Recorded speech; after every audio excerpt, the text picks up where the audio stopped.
어떻게 저렇게 남편이 운전기사인데 창피하지 않느냐고. 아무 문제 없다고. 우리 남편은 저 운전하는 걸 너무너무 좋아한다고. 그러니까 이 사람들은 자기가 교수고 남편이 운전기사라도 그 운전기사라는 것 자체가 하나도 안 창피한 거예요. 근데 우리나라 만약에 아내가 대학 교수인데 남편이 노란 학원차 운전하고 다니면은 창피할 것 같아요? 안 창피할 것 같아요? 우리 뭐라 그럴까? 당신 관도 그냥 내 얼굴로 그냥 살아. 아마 분명히 그럴 거예요. 우리나라는요, 머릿속에 직업에 귀천이 있는 나라예요. 근데 우리나라 사람들 머릿속에는 행복의 등식이 뭐냐면은 1등, 서울대, 판검사, 행정고시 봐갖고 사무관, 국회의원. 이게 행복의 공식이야.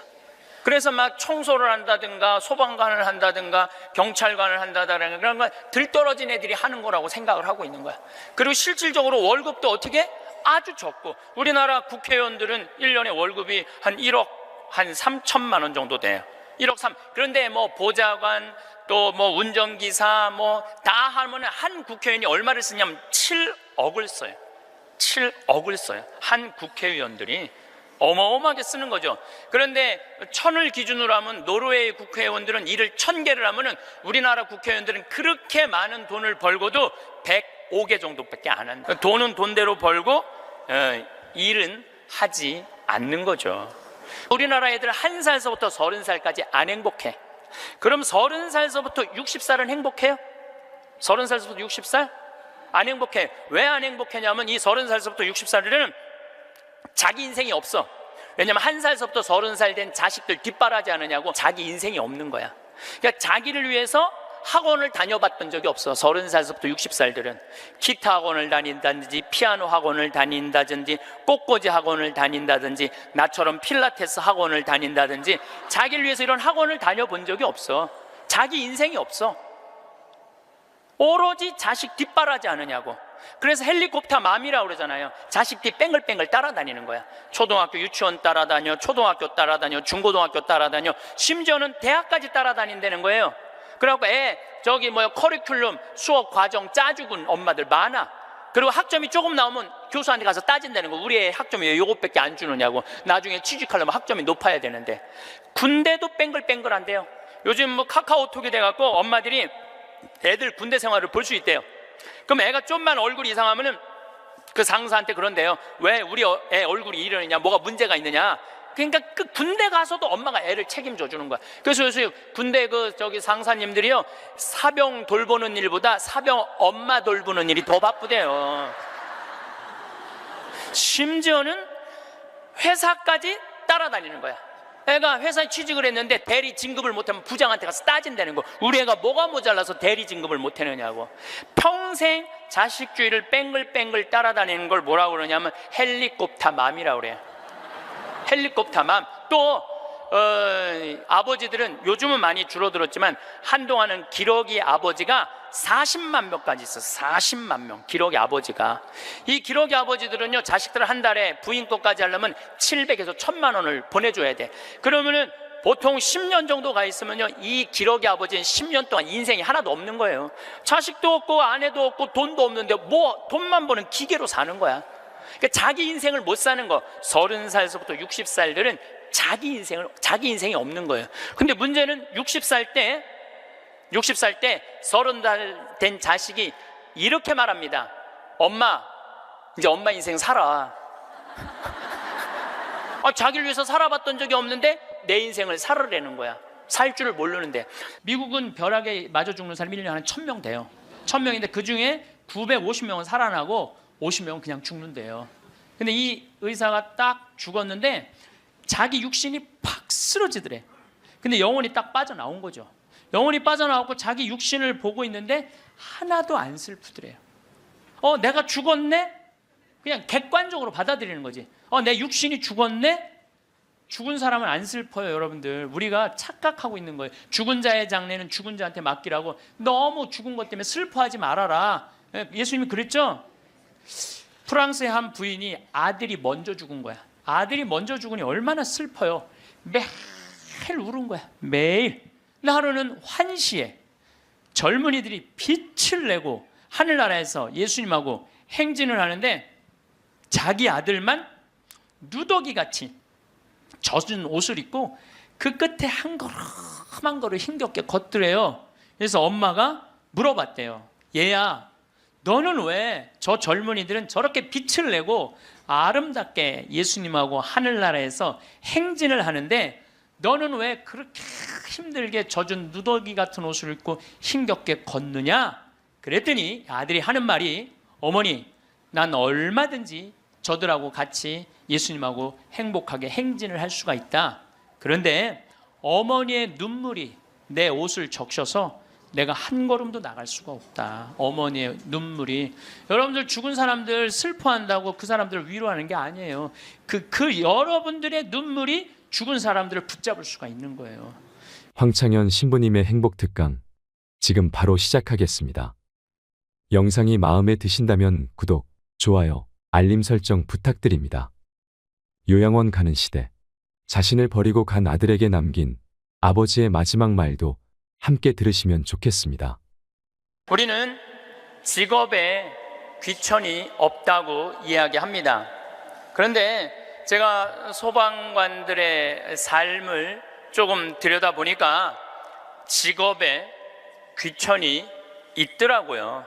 우리 한국 사회에서는 이번 여름에 엘래스카 강의를 갔었는데 마침 소방관 팀장, 거기는 캡틴이라고 부르는데 팀장 집에 머무르게 됐어요.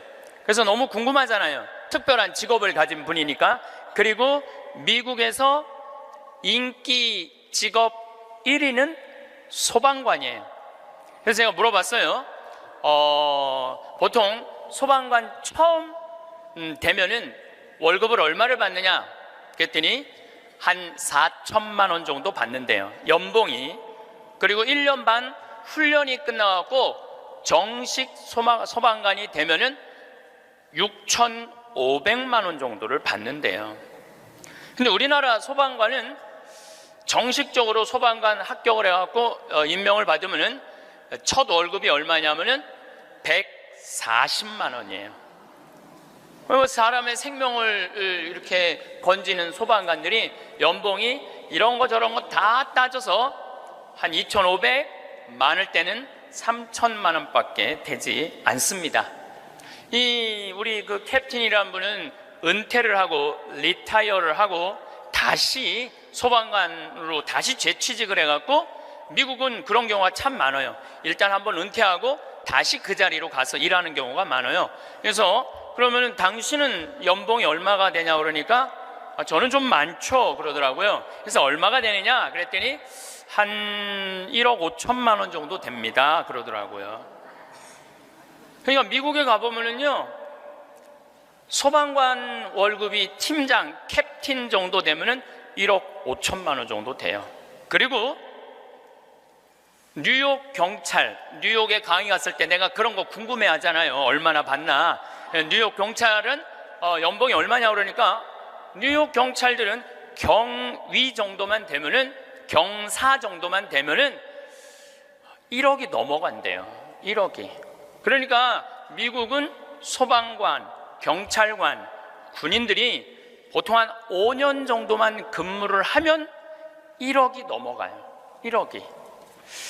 제가 잠비아에 봉사활동 이렇게 갔을 때 나하고 같이 일을 하는 수녀님이 20년 전에 독일에서 유학을 했는데 장애시설, 복지학과 유학을 해갖고 장애시설에 많이 다녔대요.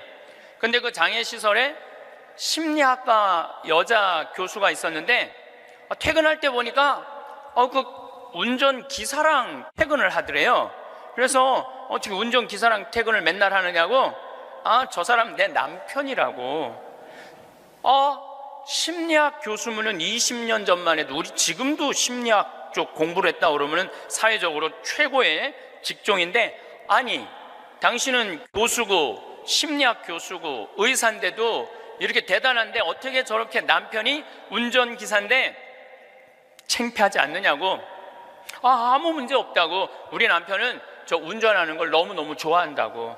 그러니까 이 사람들은 자기가 교수고 남편이 운전기사라도 그 운전기사라는 것 자체가 하나도 안 창피한 거예요. 근데 우리나라 만약에 아내가 대학 교수인데 남편이 노란 학원차 운전하고 다니면은 창피할 것 같아요? 안 창피할 것 같아요? 우리 뭐라 그럴까? 당신 관도 그냥 내 얼굴로 그냥 살아. 아마 분명히 그럴 거예요. 우리나라는요, 머릿속에 직업에 귀천이 있는 나라예요. 그래갖고 수녀님이 너무 놀래니까 거기서 한 가지 더 내가 너무 놀래니까 수녀님이 더 놀라운 일이 있다고, 우리 장애 시설에 청소하는 아줌마가 있었대요. 맨날 와서 창문 닦고 아주 즐겁게 노래도 하고. 근데 하루는 동양 수녀님이니까 수녀님 우리 집에 초대하고 싶다고, 그래서 그 청소하는 아줌마 집에 갔대요. 갔는데 집이 대궐처럼 으리으리하더래요. 근데 딱 나오는데 그 집 청소하는 아줌마가 이런 대궐집에 청소하는 그 뒷방에 있나? 갔는데 그 청소하는 아줌마가 알아볼 수 없을 만큼 귀부인의 옷을 입고 딱 나오더래요. 그래서 수녀님 너무 놀래갖고 어떻게 된 거냐고 그랬더니 나는 사실은 내 남편이 철도 청장이라고, 이 독일의 철도 청장인데 나는 청소하는 게 너무너무 즐거워서 내가 청소하러 가는 거라고. 그러니까 자기 남편이 철도 청장이라도 자기가 청소하는 게 하나도 안 창피한 거예요.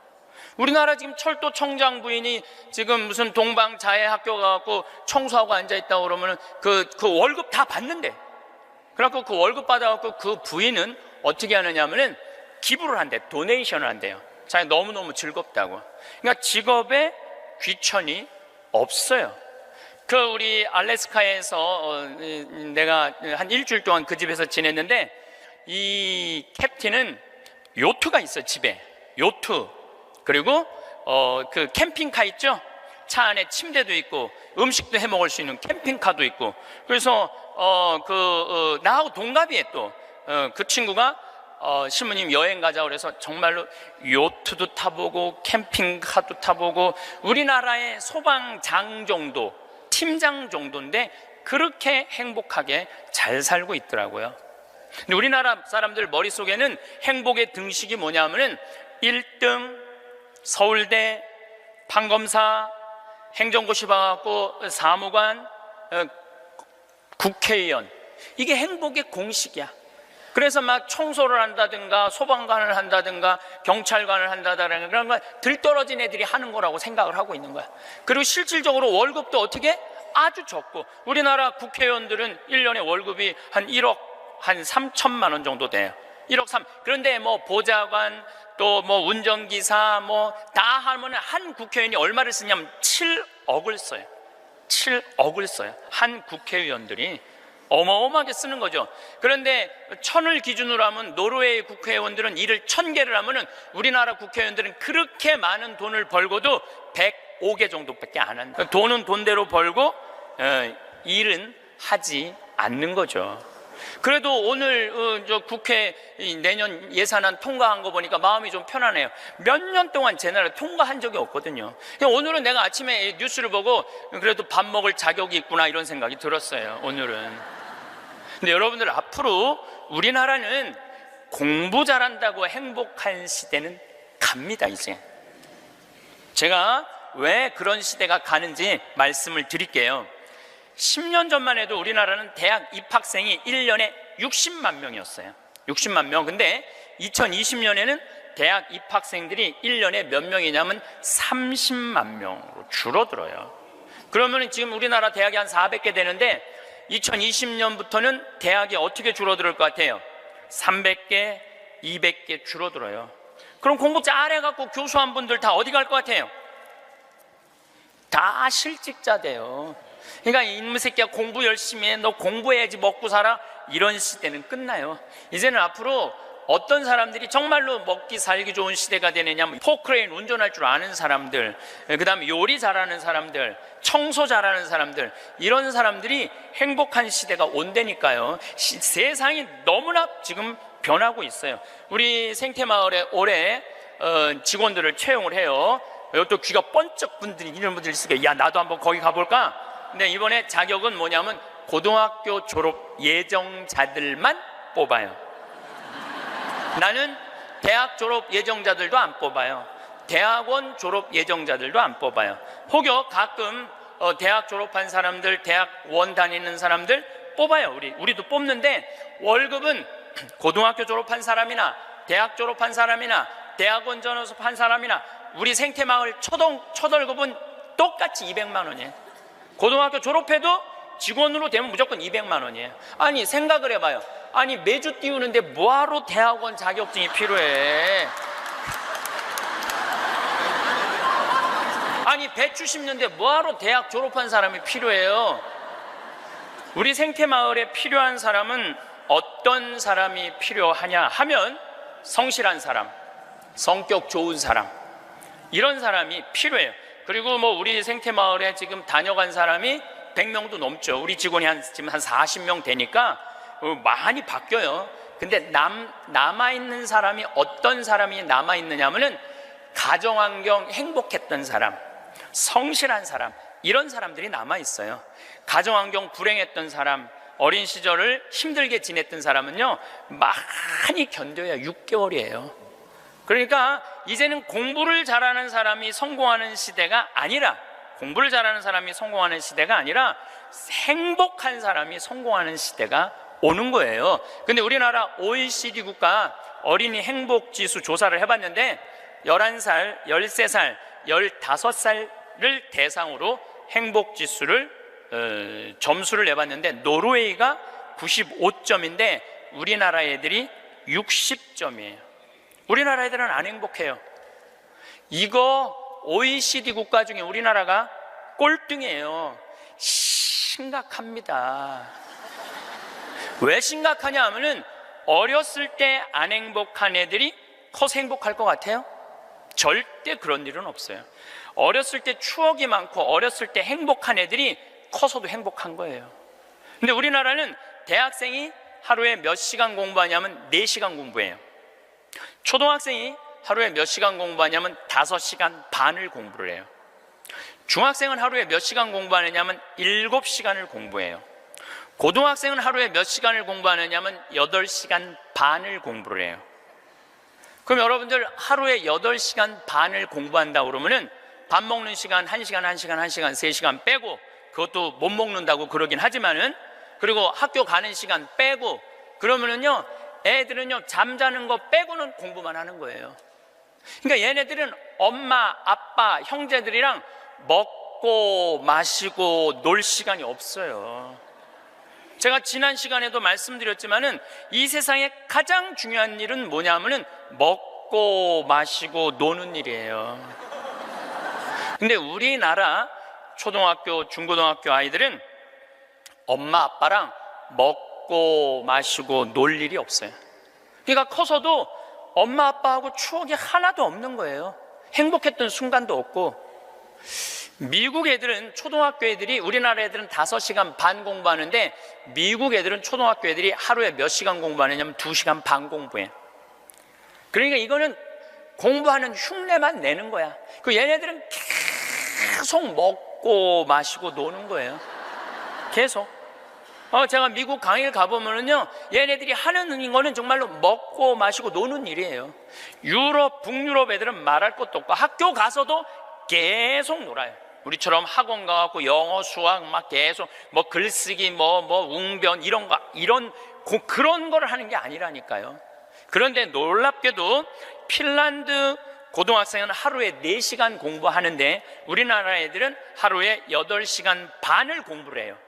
그런데 수학 점수가 핀란드 애들은 544점이고 우리나라 애들은 542점이에요. 4시간 공부하는 애들하고 8시간 반 공부하는 애들하고 수학 시험을 보는데 누가 더 잘 보느냐면은 핀란드 애들이 훨씬 잘 본다는 거예요. 이게 무슨 얘기냐면 여러분들이 자녀들 학원 보내는 거 다 쓸데없는 데다 보내고 있는 거예요. 그 시간에 애들이 학원 가서 뭐 할 것 같아요? 휴대폰 갖고요 게임하고 친구들하고 노는 거예요. 그 시간에 애들 학원 가 있다고 여러분들이 그걸 교육이라고 생각하는 이 대한민국이 불행한 거죠. 그 시간에 엄마 아빠랑 맛있는 음식 만들어 먹고 손잡고 소풍 다니고 눈 바라보고 같이 놀았다면은 걔네들은 건강하게 살았을 거예요.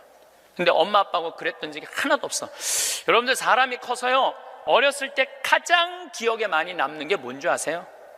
엄마가 맛있는 음식 해줬던 거. 이게 가장 기억에 많이 남는데요. 그리고 가장 행복했던 순간이 뭔지 아세요? 엄마가 맛있는 거 해준 거 너무 맛있게 먹은 거. 그게 가장 행복한 순간이래요. 근데 우리나라 대한민국의 청소년들은 엄마가 맛있는 거 해준 거 먹은 기억이 없어요. 학교 다니느냐고. 그러니까 애들이 행복하지 않은 거죠. 애들은 참 서울대학 가야 되니까 경쟁을 해야 돼. 서울대학 가야 돼. 놀 시간이 어딨어. 여러분들 토끼와 거북이 얘기 아세요? 이거 참 웃기지도 않는 얘기 여러분들이 알고 있는 거예요. 왜냐하면 토끼하고 거북이하고 시합을 했는데 어떻게 거북이가 이겨요? 말도 안 되잖아요. 말도 안 되는 얘기예요. 어떻게 거북이가 이겨요? 이렇게 발바닥도 땅바닥에 있고 이렇게 가는 거북이가 그냥 뛰어다니는 토끼를 어떻게 이겨요? 2000년 전 이솝우화 얘기예요. 그러니까 2000년 동안 사람들은 거북이가 빠른 줄 알고 있어, 사람들은.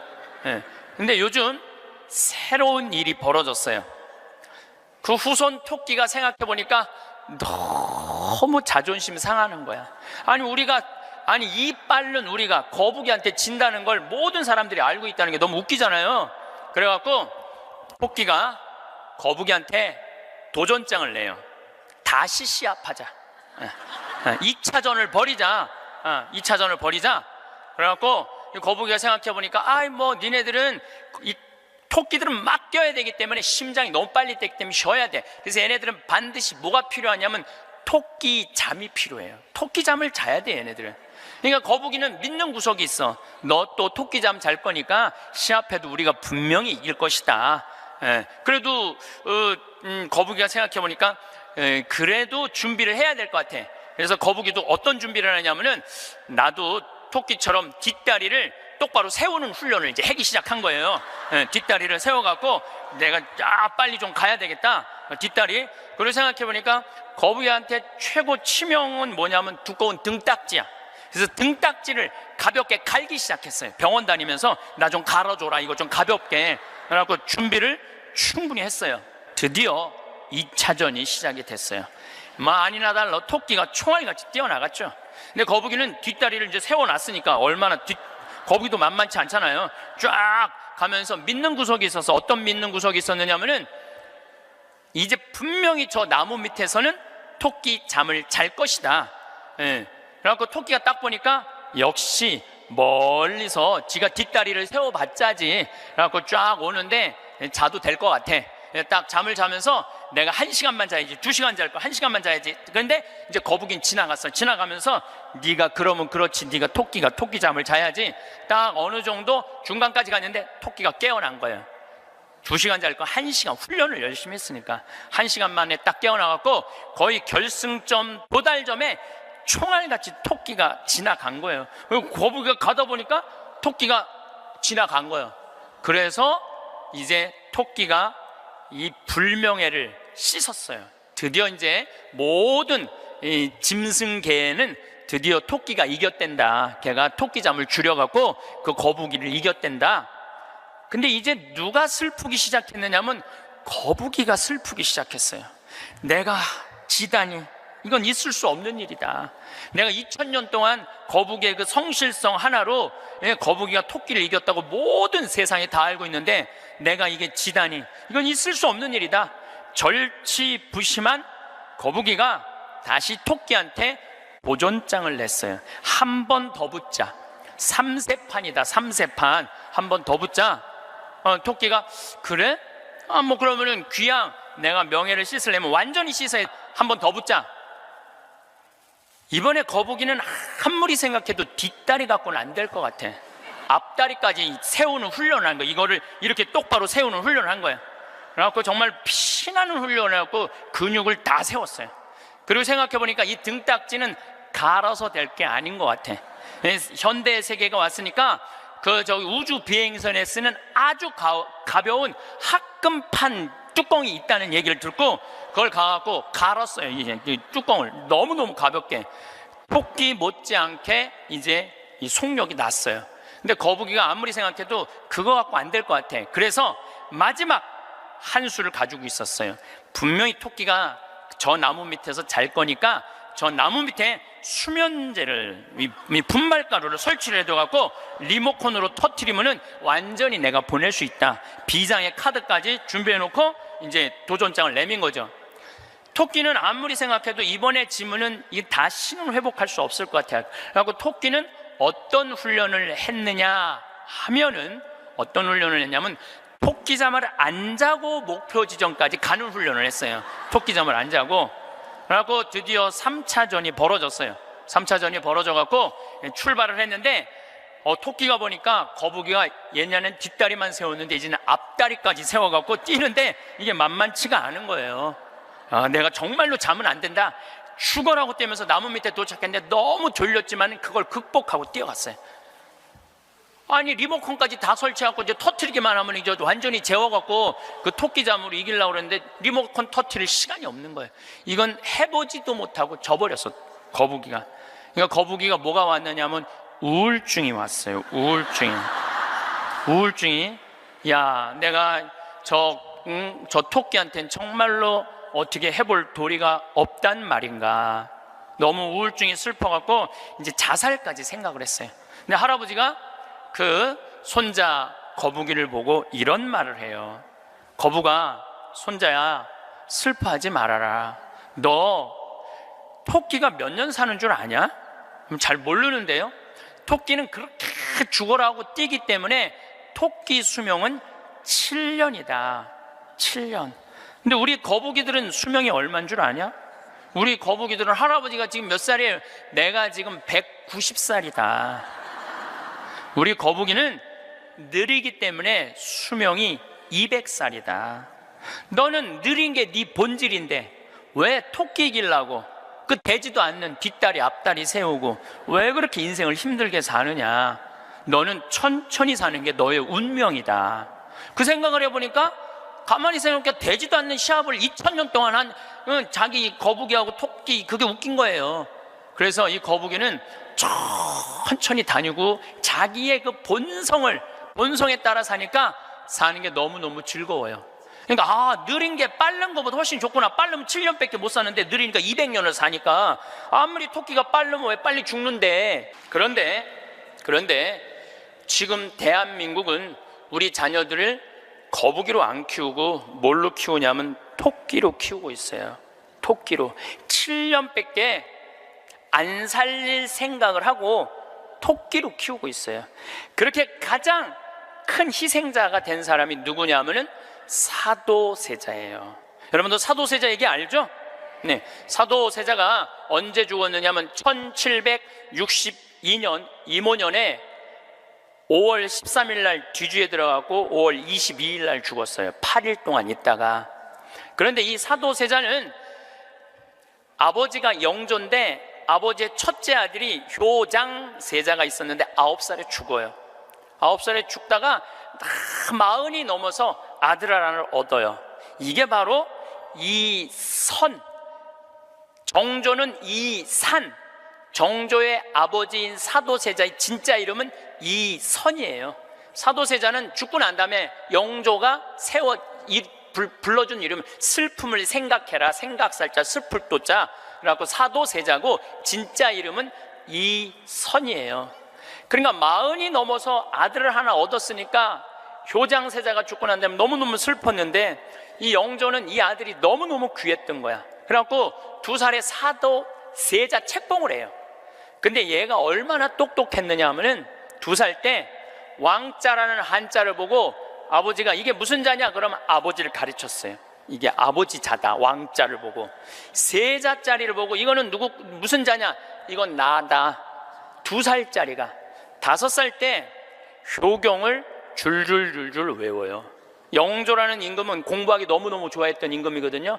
그러니까 이거 진짜 똑똑한 놈 한번 만들어 보겠다고, 똑똑한 놈 만들어 보겠다고 선생을 몇 명을 들이냐면 20명을 들여요. 그래갖고 아침, 점심, 저녁으로 가르치는 거야. 계속 가르치는 거야. 그리고 이제 시험을 아버지가 나와서 보는 거예요. 너 사서삼경에 이게 무슨 뜻이냐? 그러면 20명이 둘러있고 5살, 6살짜리가 까먹을 수도 있잖아요. 그러면 대답을 못하면은요, 영조가 눈을 부라리면서 이놈 그것도 모르느냐고. 근데 세자는 때릴 수가 없었어요. 누구를 때리냐면 세자를 업고 다니는 내시를 때리는 거예요. 대신 맞는 거야. 그러니까 여러분들 어린아이가 생각을 해봐요. 내가 문제 하나 못 맞히면은 저 내시들이 두들겨 맞으니 얼마나 이 스트레스를 많이 받아요. 그런데 7살, 10살 때는 칼싸움 하는 거 좋아하잖아요. 저도 어렸을 때 맨날 산에 가고 나무 잘라갖고 맨날 칼싸움 해갖고 여기 맨날 여기 찢어지고 그랬던 기억나요. 이 선은 상궁들하고 칼싸움을 해요. 그걸 본 영조는요, 이 상궁들을 때려 죽여요. 때려 죽여요, 그냥. 그걸 보고 이 사도세자는 너무너무 무서웠던 거야, 아버지가. 그런데 딱 12살이 되면서 사도세자는 공부하기가 싫어요. 그래서 이때부터 책만 보면 머리가 지끈지끈 아픈 거예요.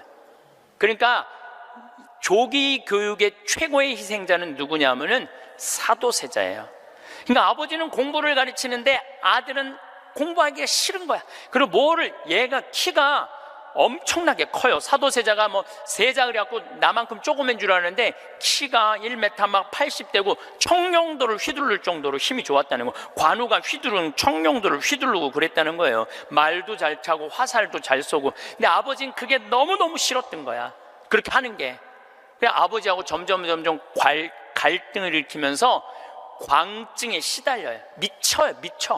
미쳐갖고 나중에는 마지막에 자기가 데리고 있었던 시종들 100명을 죽여요.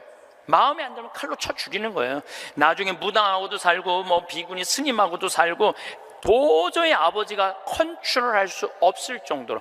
엄마도 해경궁 홍씨도 자기 남편을 컨트롤할 수 없어요. 그래서 결국은 죽일 수밖에 없었던 거예요. 이게 사도세자의 슬픔이에요. 이게 조기교육의 희생자예요. 조기교육의 희생자. 그런데 이 사도세자도 내가 보기엔 딱 7년 만에 돌은 거야. 토끼처럼 7년 만에 돌은 거예요. 근데 여러분들도 초등학교 1학년 때부터 애들 어떻게 해요? 영조가 20명 선생 된 거나 여러분들이 학원 애들 10개, 12개 보내는 거나 다를 바 하나도 없어요. 애들 미치게 만드는 거예요. 그러면은 언제까지가 애들이 엄마가 시키는 대로 따라하느냐면 중학교 1학년 때까지는 딱 시켜요. 해요.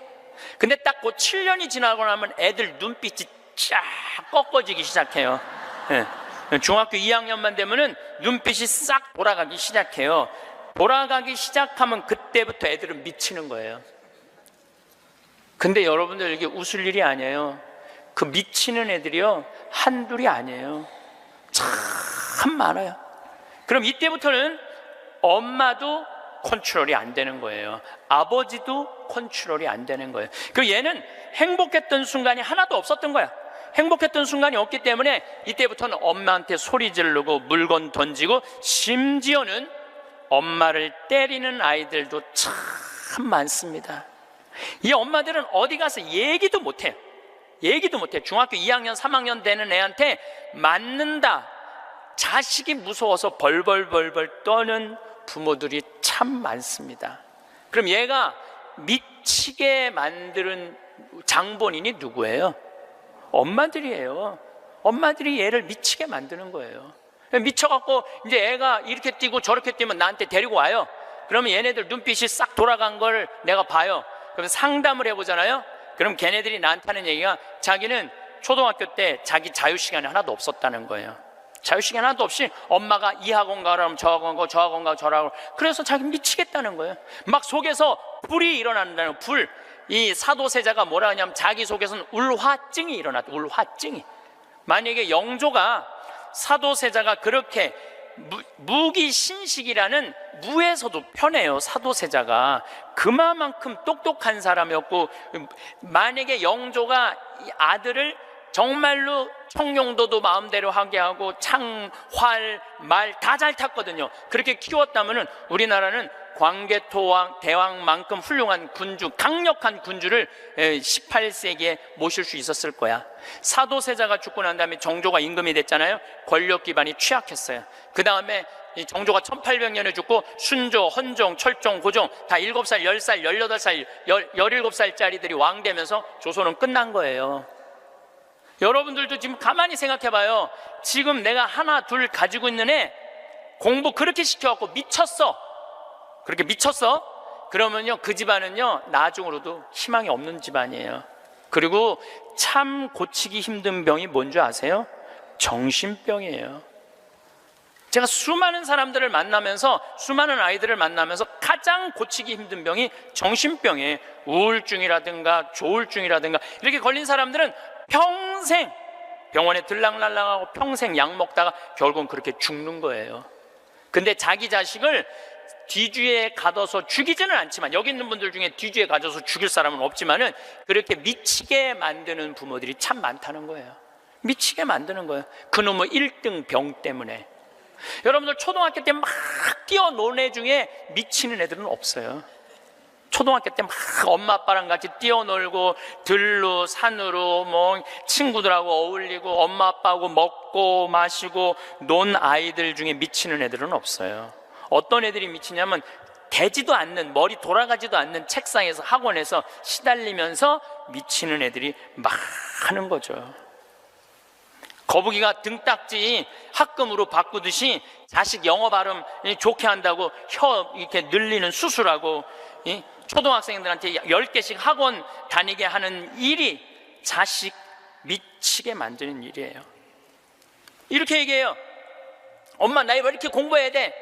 너 1살서부터 30살 때까지 열심히 공부해서 나중에 행복하게 하려고 그래.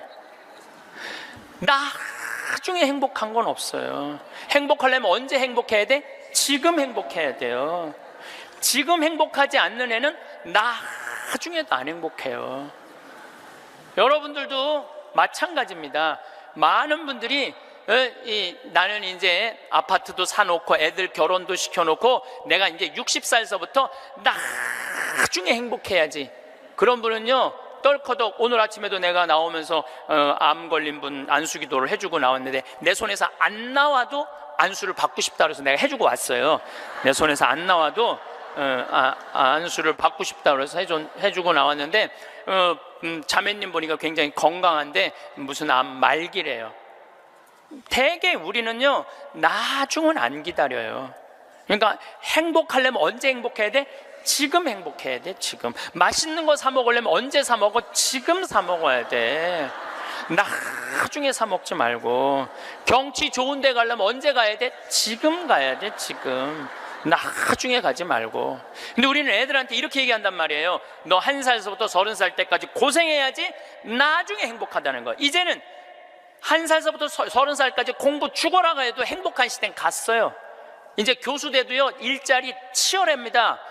지금 변호사들, 노는 변호사들 수두룩하게 많습니다. 이제는 머리로 사는 애들이 행복한 세상이 오는 게 아니라 몸으로 사는 애들이 행복한 세상이 다가오고 있어요.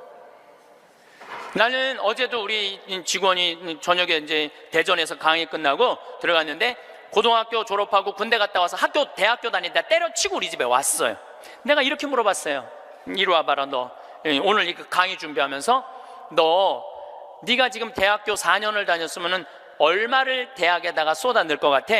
1억 쏟아 넣는데 1억 쏟아 넣지?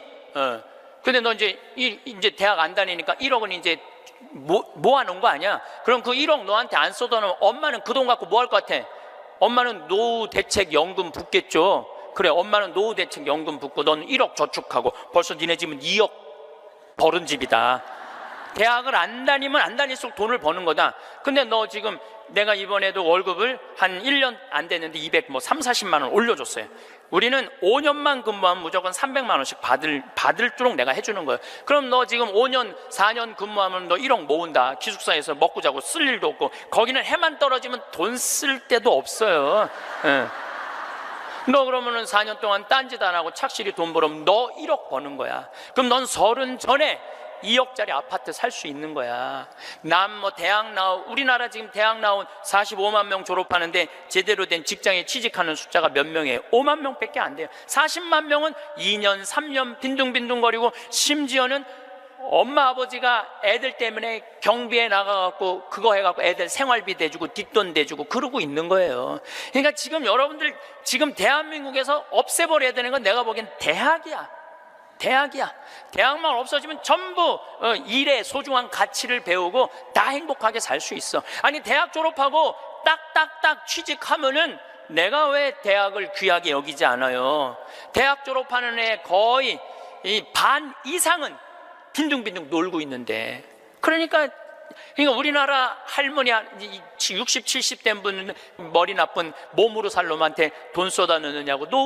세계 빈곤율, 노인 빈곤율이 우리나라가 1위예요. 1위. 돈이 없어요. 다른 나라 사람들은 나이를 먹으면 얼마나 럭셔리하게 사는데요.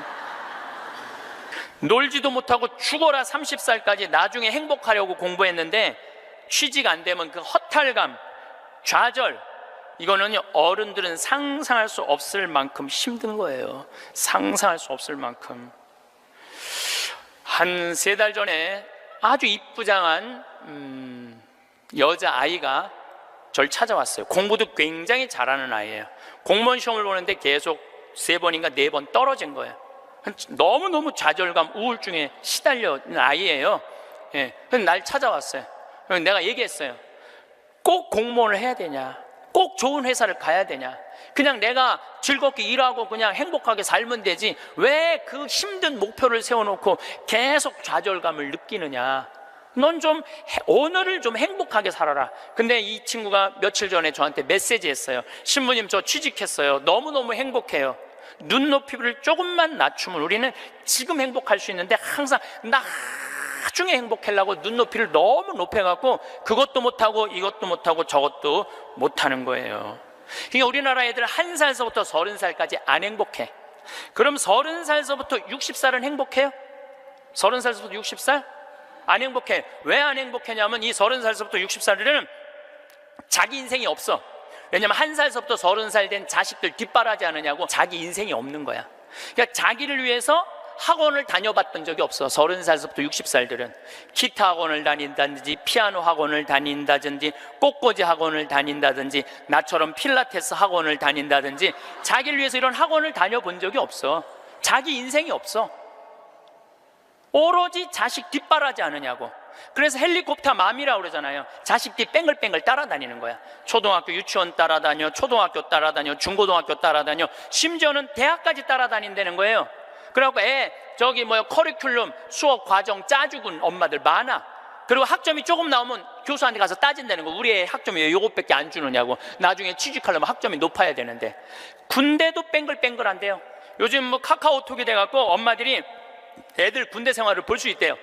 그럼 애가 좀만 얼굴이 이상하면은 그 상사한테 그런대요. 왜 우리 애 얼굴이 이러느냐, 뭐가 문제가 있느냐.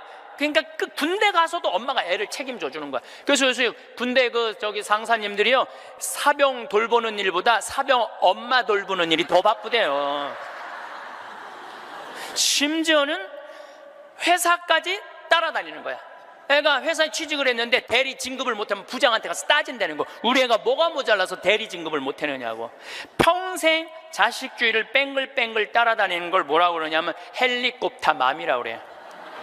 헬리콥터 맘. 또 아버지들은 요즘은 많이 줄어들었지만 한동안은 기러기 아버지가 40만 명까지 있었어. 40만 명 기러기 아버지가. 이 기러기 아버지들은요, 자식들 한 달에 부인 것까지 하려면 700에서 1000만 원을 보내줘야 돼. 그러면은 보통 10년 정도 가 있으면요, 이 기러기 아버지는 10년 동안 인생이 하나도 없는 거예요. 자식도 없고 아내도 없고 돈도 없는데 뭐 돈만 버는 기계로 사는 거야. 그러니까 자기 인생을 못 사는 거. 30살서부터 60살들은 자기 인생이 없는 거예요. 근데 문제는 60살 때 30살 된 자식이 이렇게 말합니다. 엄마, 이제 엄마 인생 살아.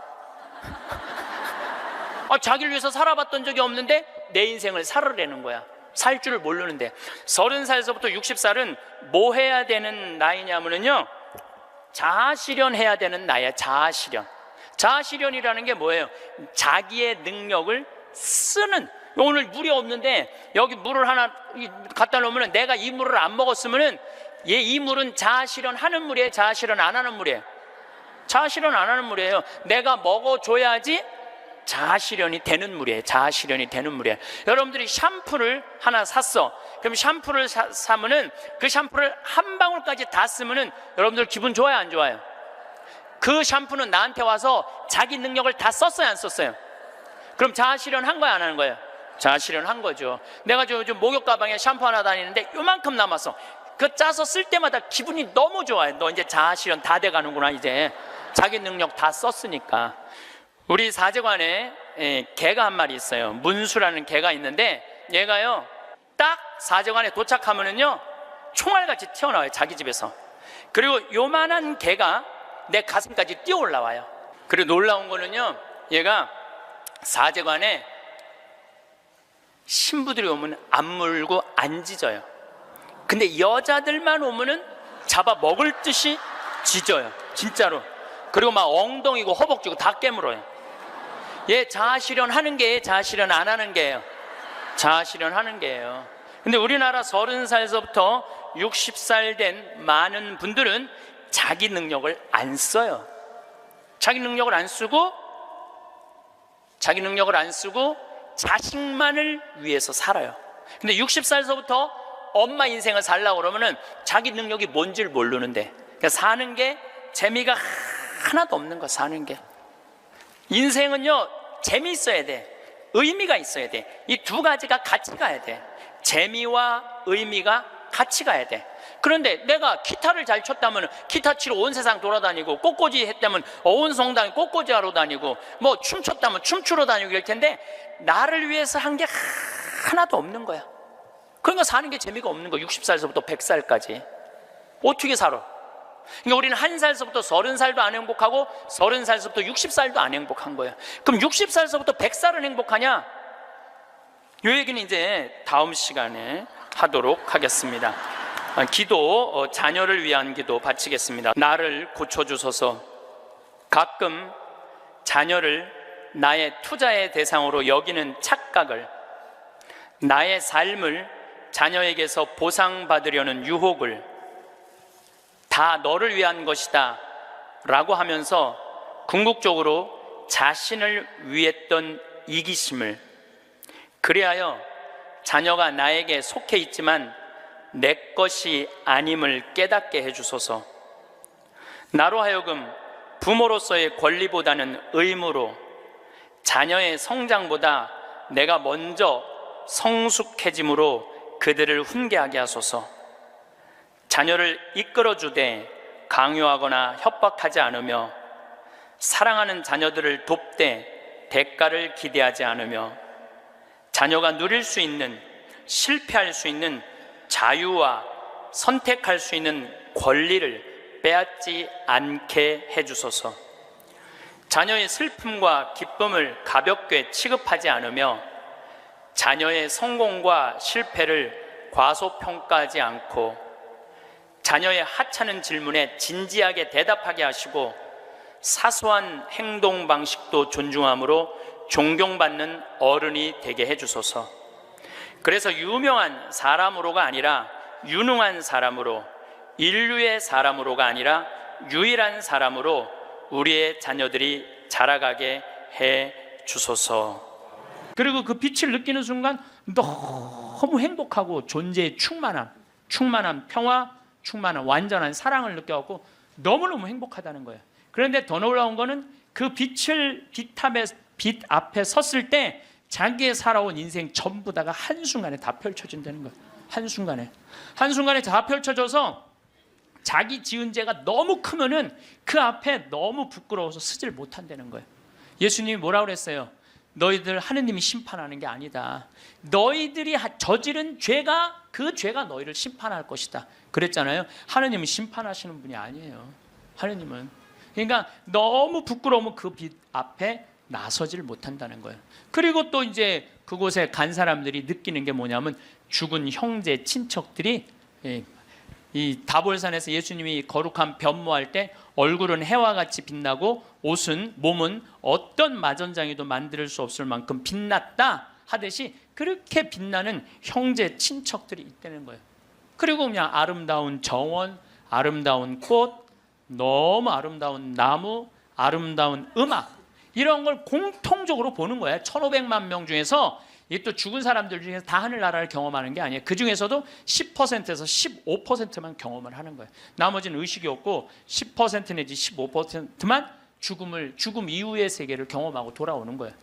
근데 그 사람들이 자기네들이 거기 갖고 대개는 오고 싶지 않대요.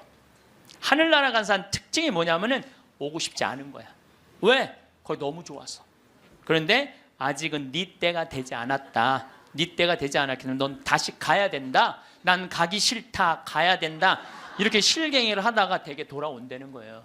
돌아와서 이 세상에 딱 보면은 사람의 모습이 바뀐다는 거예요. 삶이 하늘나라를 보면은 저는 최초의 심폐소생술자는 예수님이란 생각을 해요. 여러분들 회당장 야이로의 딸 죽었을 때 예수님 살려냈죠? 예. 이게 그냥 있는 일이 아니에요. 다 성소 안에 있는 거예요. 다 성소 안에. 그 다음에 나자렛이라는 동네가 있고 건너편에 나인이라는 동네가 있어요. 그 나인의 과부의 아들이 죽어요. 들러 메고 가는데 너무 슬퍼하니까 예수님 뭐라 그래요? 내려놔라. 죽은 게 아니다. 그리고 살려내잖아요. 아마 심폐소생술 하지 않았을까? 그런 생각 들어요. 그래서 멀쩡한 아들 살려내잖아요. 또 저기 나자로 마리아 마르타 오빠 죽은 지 4일 만에 살려내요. 요즘도 뭐 4일 만에 살아난 사람, 일주일 만에 살아난 사람 많듯이 4일 만에 살려내요. 죽은 나자로를. 그러니까 최초의 심폐소생술자는 제 생각에는 예수님이라는 생각이 들어요. 근데 옛날에도 죽었던 사람들이 많이 살아났어요. 옛날에도 죽었던 사람들이 많이 살아났어. 근데 문제는 뭐냐면은 내가 강원도 평창에서 죽었다 살아났어. 그러니까 옛날에는 전화도 없고 핸드폰도 없고 아무것도 없었잖아요. 그리고 우리 동네 사는 데는 배 타고 들어왔거든요. 그 강이 있어갖고. 그러니까 그 산골짜기에서 이러는 거, 나 죽었다가 살아났다. 나 죽었다 살아났다. 그러다 그냥 죽었어. 아무도 몰라, 아무도. 근데 요즘은 시대가 발달하면서부터 죽었다가 살아난 사람들이 말을 하기 시작하는 거예요. 내가 죽었다가 살아났다. 근데 이게 한두 명이 얘기하는 게 아니거든. 우리가 아는 유명한 사람들 중에 죽었다 살아난 사람들 여러분들 누구나 다 아는 사람이 있어요. 우리 어렸을 때 기동순찰대라는 미국 드라마가 있었어요. LA 기동순찰대. 근데 거기에 주인공 에스트라다라는 남자아이가 영화를 찍다가 그 드라마를 찍다가 그 오토바이 속에서 타고 죽어요. 죽었다가 살아나요. 이 사람이 수술실에서 의사가 맥박이 뛰지 않고 동공이 풀리고 심장이 멎고 이 뇌파가 쫙 해갖고 사망입니다. 다 덮어놨어. 근데 다시 살아난 거예요. 살아나서 제가 말한 빛을 보고 죽었던 아름다운 음악, 정원 이걸 다 본 얘기를 하는 거예요. 에스트라다. 또 유명한 샤론 스톤도 죽었다 살아나고 엘리자베스 테일러도 죽었다 살아나고 한두 명 얘기하는 게 아니에요. 수많은 사람들이 얘기를 하고 더욱이 제일 미치는 게 심장 전문의들이에요. 심장 전문의들 심장마비로 죽은 거 살려놨더니 이 사람들이 살아나갖고 이런 얘기를 하는 거예요. 내가 죽었다가 살아났다. 근데 죽었더니 영혼이 빠져나가더라. 한두 명이 얘기하는 게 아니에요. 그러니까 이 연구를 누가 하기 시작하느냐 하면 의사들이 시작하는. 최근에 연구 결과는 뭐 2주 전에 영국 사우스 햄프턴 대학의 샘 파니아 박사팀이 4년 동안 죽은 사람 2060명, 죽었다 살아 돌아온 사람들 2060명을 대상으로 연구를 했어요. 그랬더니 그 사람들이 대개 죽었다가 살아 돌아온 사람들 이런 얘기를 하는 거예요. 완전히 교통사고 나고 실려서 병원에 갔어. 그래갖고 완전히 계속 눈 감고 이제 계속 심장 이걸 했어. 그러고 살려냈어. 근데 살아난 사람이 핸대는 소리가 나는 여기 들어와갖고 이 응급실에 들어와갖고 내 영혼이 빠져나갔다. 그래서 당신 나 지금 막 이걸 하는데 내가 뒤에 가서 보니까 당신 목에 점 있는 거 내가 봤다. 이 사람은 한 번도 이 의사를 본 적이 없는데 미치는 거죠. 옆에 간호사가 하는 얘기, 병원에 무슨 수술 도구 옆에 있는 얘기, 이 사람도 한 번도 본 적이 없는 사람인데 이 연구를 해보니까 이런 일들이 벌어지는 거예요. 그리고 대개 죽은 사람들은 5분 동안은 영원히 그 근처에 머물러 있다는 거예요. 5분 동안. 그러니까 여러분들 주위에서 만약에 누가 죽으면요 5분 동안 말 잘해야 돼요. 괜히 잘 죽었다, 그렇게 못되게 살더니 잘 죽었다, 아유 지옥에나 갔으면 좋겠다 이러면요 이 영혼이 한번 꼬기 시작하면요 인생이 꼬이는 거예요. 그러니까 여러분들 뭐라 그래야 돼? 5분 동안 좋은 데 가시라고, 잘 가시라고, 이런 게 정말 필요해요. 말 잘해야 돼요. 말 잘해야 돼요. 고든 알렌이라고 미국의 백만장자 금융업을 하는 사람이 있었어요. 근데 이 사람은 이 폐 질환으로 죽었어요. 죽었는데 하늘나라 올라갔는데 그 빛을 느끼는 순간 너무 불같이 뜨거운 감동을 느낀 거야. 여러분들 그 기도 열심히 할 때 하느님이 막 느껴질 때 막 온몸이 뜨겁고 불 같은 느낌 들 때 있지 않으세요? 그런 느낌 드시는 분들 계시죠? 저는 나도 그런 느낌을 받았는데 내가 제일 열심히 했을 때가 중학교 때였어. 중학교 때. 내 인생에 가장 열심히 했을 때 중학교 때. 지금 그 정도 열심히 했으면 아마 나 성인 됐을 거예요. 근데 제가 그때 기도 열심히 할 때 성당에 앉아갖고 하느님을 느끼는 느낌을 참 많이 받았어요. 하느님하고 일치되는 거. 그런데 너무 행복해갖고 시계를 보면요 나는 10분 지났다고 봤는데 4시간씩 성당에 앉아있을 때가 많았어요. 그러니까 하느님 안에 머무를 때는 시간 가는 줄 모르는 거죠. 그 이후로는 거의 느낀 적이 없어요. 그 이후로는. 그 이후로는. 근데 어쨌든 이 고든 알렌이라는 사람은 성당도 안 다니는 사람이고 하느님도 믿지 않는 사람인데 하늘나라 올라가서 그 빛을 느끼는 순간 이건 나는 세상의 빛이다. 요한복음 1장 1절에 나오는 말씀처럼 정말로 너무 행복했던 거야. 세상에 딱 돌아와갖고요. 이 고든 알렌은 자기가 그 많은 돈 의미가 없다는 걸 느껴요. 그리고 친구한테 전화를 해요. 같이 금융업을 하는 친구한테 나 그만둘 거다. 그리고 차도 큰 거에서 작은 걸로 옮겨 타고 그 다음에 이 집도 큰 거에서 작은 걸로 옮겨가요. 그리고 그 잘 번들은 돈을 다 관두고 지금은 미니스터 목사님이 돼갖고 정말 어려운 사람들 컨설팅을 해줘요. 그러니까 되게 죽었다가 살아 돌아온 사람들 특징이 뭐냐면은 삶이 바뀌는 거야. 목사님이 된다든지 자선 사업을 한다든지 착해. 사람은 죽어봐야 철이 들어. 사람은 죽어봐야 철이 들어.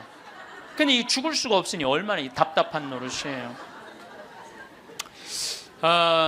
앤더슨 시코리아라고 미국 뉴욕의 정형외과 의사예요. 심리학 박사고 대학 교수고. 이 사람은 94년도에 가족들이랑 야외에 나가다가 공중전화를 하다가 벼락에 맞아 죽어요. 벼락에 맞아. 미국은 벼락에 맞아 죽는 사람이 1년에 한 1000명 돼요. 1000명인데 그중에 950명은 살아나고 50명은 그냥 죽는데요. 근데 이 의사가 딱 죽었는데 자기 육신이 팍 쓰러지더래. 근데 영혼이 딱 빠져나온 거죠. 영혼이 빠져나오고 자기 육신을 보고 있는데 하나도 안 슬프더래요. 내가 죽었네? 그냥 객관적으로 받아들이는 거지. 내 육신이 죽었네? 죽은 사람은 안 슬퍼요, 여러분들. 우리가 착각하고 있는 거예요. 죽은 자의 장례는 죽은 자한테 맡기라고. 너무 죽은 것 때문에 슬퍼하지 말아라. 예수님이 그랬죠? 프랑스의 한 부인이 아들이 먼저 죽은 거야. 아들이 먼저 죽으니 얼마나 슬퍼요. 매일 울은 거야. 매일. 근데 하루는 환시에 젊은이들이 빛을 내고 하늘나라에서 예수님하고 행진을 하는데 자기 아들만 누더기같이 젖은 옷을 입고 그 끝에 한 걸음 한 걸음 힘겹게 걷더래요. 그래서 엄마가 물어봤대요. 얘야, 너는 왜 저 젊은이들은 저렇게 빛을 내고 아름답게 예수님하고 하늘나라에서 행진을 하는데 너는 왜 그렇게 힘들게 젖은 누더기 같은 옷을 입고 힘겹게 걷느냐? 그랬더니 아들이 하는 말이 어머니, 난 얼마든지 저들하고 같이 예수님하고 행복하게 행진을 할 수가 있다.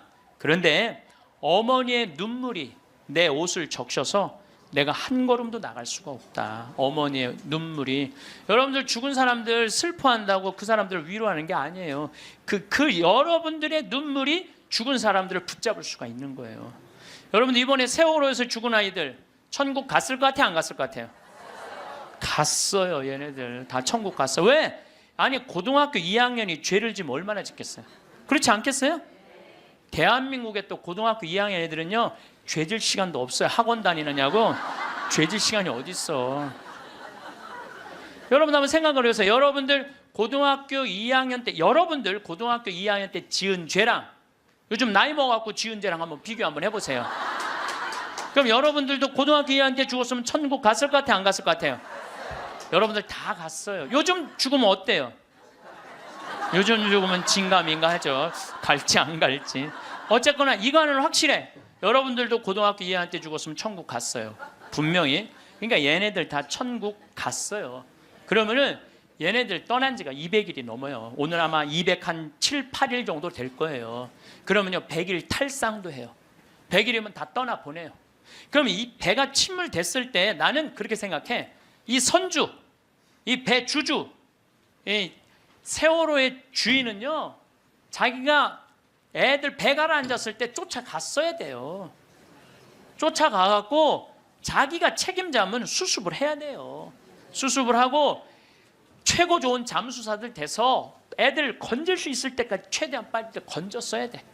그리고 자기 있는 재산 다 정리해서 그 자식들 죽으면 여러분들 일이 손에 잡힐 것 같아요? 그거는 잡힐 수가 없어요. 지금 안산에 그 자식 죽은 부모님들 일 안 한다고 뭐 누가 뭐라 그러는데 아마 자기 자식 한번 죽어봐. 생떼 같은 자식. 일을 할 수 있을 것 같아요? 못해요. 그러면은 그분들한테 그 슬픔 또 삶에 자기가 재산이 없는 게 아니잖아. 4천억이나 있다는데. 그러면은 끌어모을 수 있는 것까지 다 끌어모아서 책임을 져야지. 또 아이들 한꺼번에 죽었으니까 추모공원도 만들고 그 아이들만을 위한 추모공원 예쁘게 만들어서 그 부모들이 보고 싶을 때 언제든지 찾아갈 수 있도록 해줘야지. 그렇지 않겠어요? 근데 이거는 뭐 자기가 책임지기 싫어하고 도망 다니기 시작해. 도망. 이게 말이 되는 소리야. 자기 사진 전시실 넓히려고 배 개조해갖고 배 빠진 건데 그걸 책임 안 지겠다고 이리 도망 다니고 저리 도망 다니고 그냥 막 또 도망 다녔고 못 찾을 때 또 국민들이 이거 죽은 거 아니냐 그랬더니 또 죽었더니 또 안 죽었다고 또 그러고 이건 죽은 것도 아니고 산 것도 아니고 책임진 것도 아니고 안 진 것도 아니고 이게 도대체 뭐 하는 거냐 이게요. 참. 아니 이제 웃을 일이 아니에요 여러분들. 얼마나 이게 우리가 죽음에 대해서 미성숙하게 대처를 하는지. 그리고 저는 정치인들도 참 답답해요. 아니 그걸 못 잡아? 거기서부터 답답해요. 그걸 못 잡아? 네? 안 잡는 거예요? 난 또 몰랐네.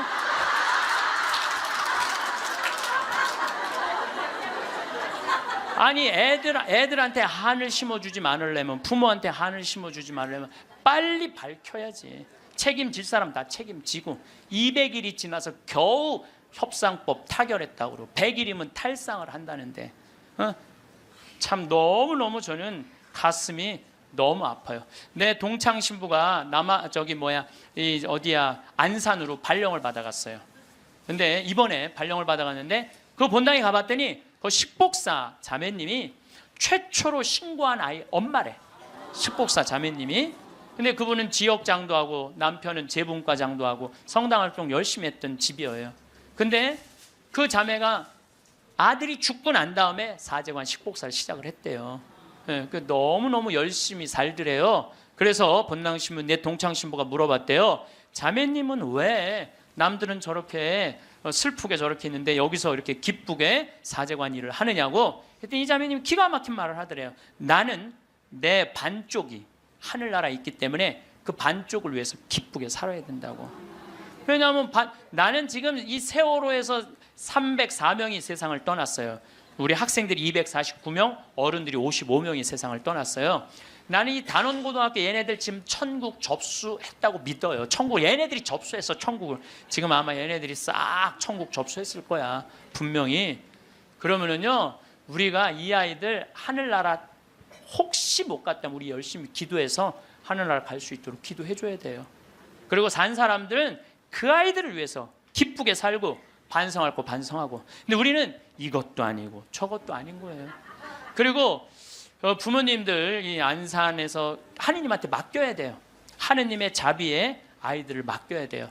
남아프리카 공화국에서 12살 먹은 알도라는 소년이 교통사고로 죽어요. 엄마 아빠 앞에 타고 뒤에 4살짜리 12살짜리 알도가 교통사고 나는데, 교통사고 나는 순간 뒤에 있던 아들 둘이 바깥으로 날아가요. 날아가는데 엄마 아빠가 딱 차를 세우고, 이제 자식 없으니까, 차 뒤에 없으니까 가서 보는데 바로 앞에 4살짜리가 얼굴에 상처기만 좀 나게 있는 거야. 아유, 너 괜찮구나 그랬더니 이 친구 하는 말이, 엄마 난 이렇게 바깥에 튕겨져 나왔을 때 예수님이 날 받아갖고 여기다 놨다고. 예. 근데 문제는 12살짜리 알도가 안 보이는 거야. 12살짜리 알도가. 그래갖고 보니까 아예 길 건너편에 가서 떨어진 거야. 길 건너편에 뇌, 척추 다 그냥 요절이 난 거예요. 그래서 병원에서는 의사가 이제 산소호흡기를 띄셔도 되겠다고, 죽었으니까. 이때 이 엄마가 하느님한테 자기 아들을 맡겨요. 하느님, 당신의 뜻대로 내 아들을 처분해 달라고. 하지만 난 아들하고 아직 이별의 시간을 갖지 못했다고. 그리고 이 아들은 4개월 후에 살아 돌아와요. 4개월 후에 살아 돌아오는데, 문제는 뭐냐면은 살아 돌아와서 얘는 뭐를 못하느냐면 말을 못했어. 근데 계속 노트에다 쓰는 거야. 성서를 계속 쓰는 거야. 4개월 후에 돌아온 애가 성서를 계속 쓰는 거야. 성당도 안 교회도 안 다니던 애인데 성서를 계속 쓰는 거야. 너 이거 성서를 어떻게 쓰냐? 엄마, 나 죽어 있을 때 예수님 나 하늘나라 데려가고 예수님이 품에 안아서 이 성서 다 가르쳐 준 거야. 그러니까 하늘나라에서 성서를, 이런 일이 여러분들 많아요. 이런 일이 정말 많아요. 하늘나라 우리 아프리카에도 우리 가톨릭의 한 아이가 전혀 그런 걸, 성서를 모르던 아이가 예수님 현실 속에서 성서를 다 배운 애가 있어요. 내가 지난번에도 강의했어요. 여러분들은 참 고맙게도 강의에도 까먹어갖고 내가 새로 얘기할 때 항상 새롭게 들어. 우와 너무 고마워. 참 고마워요.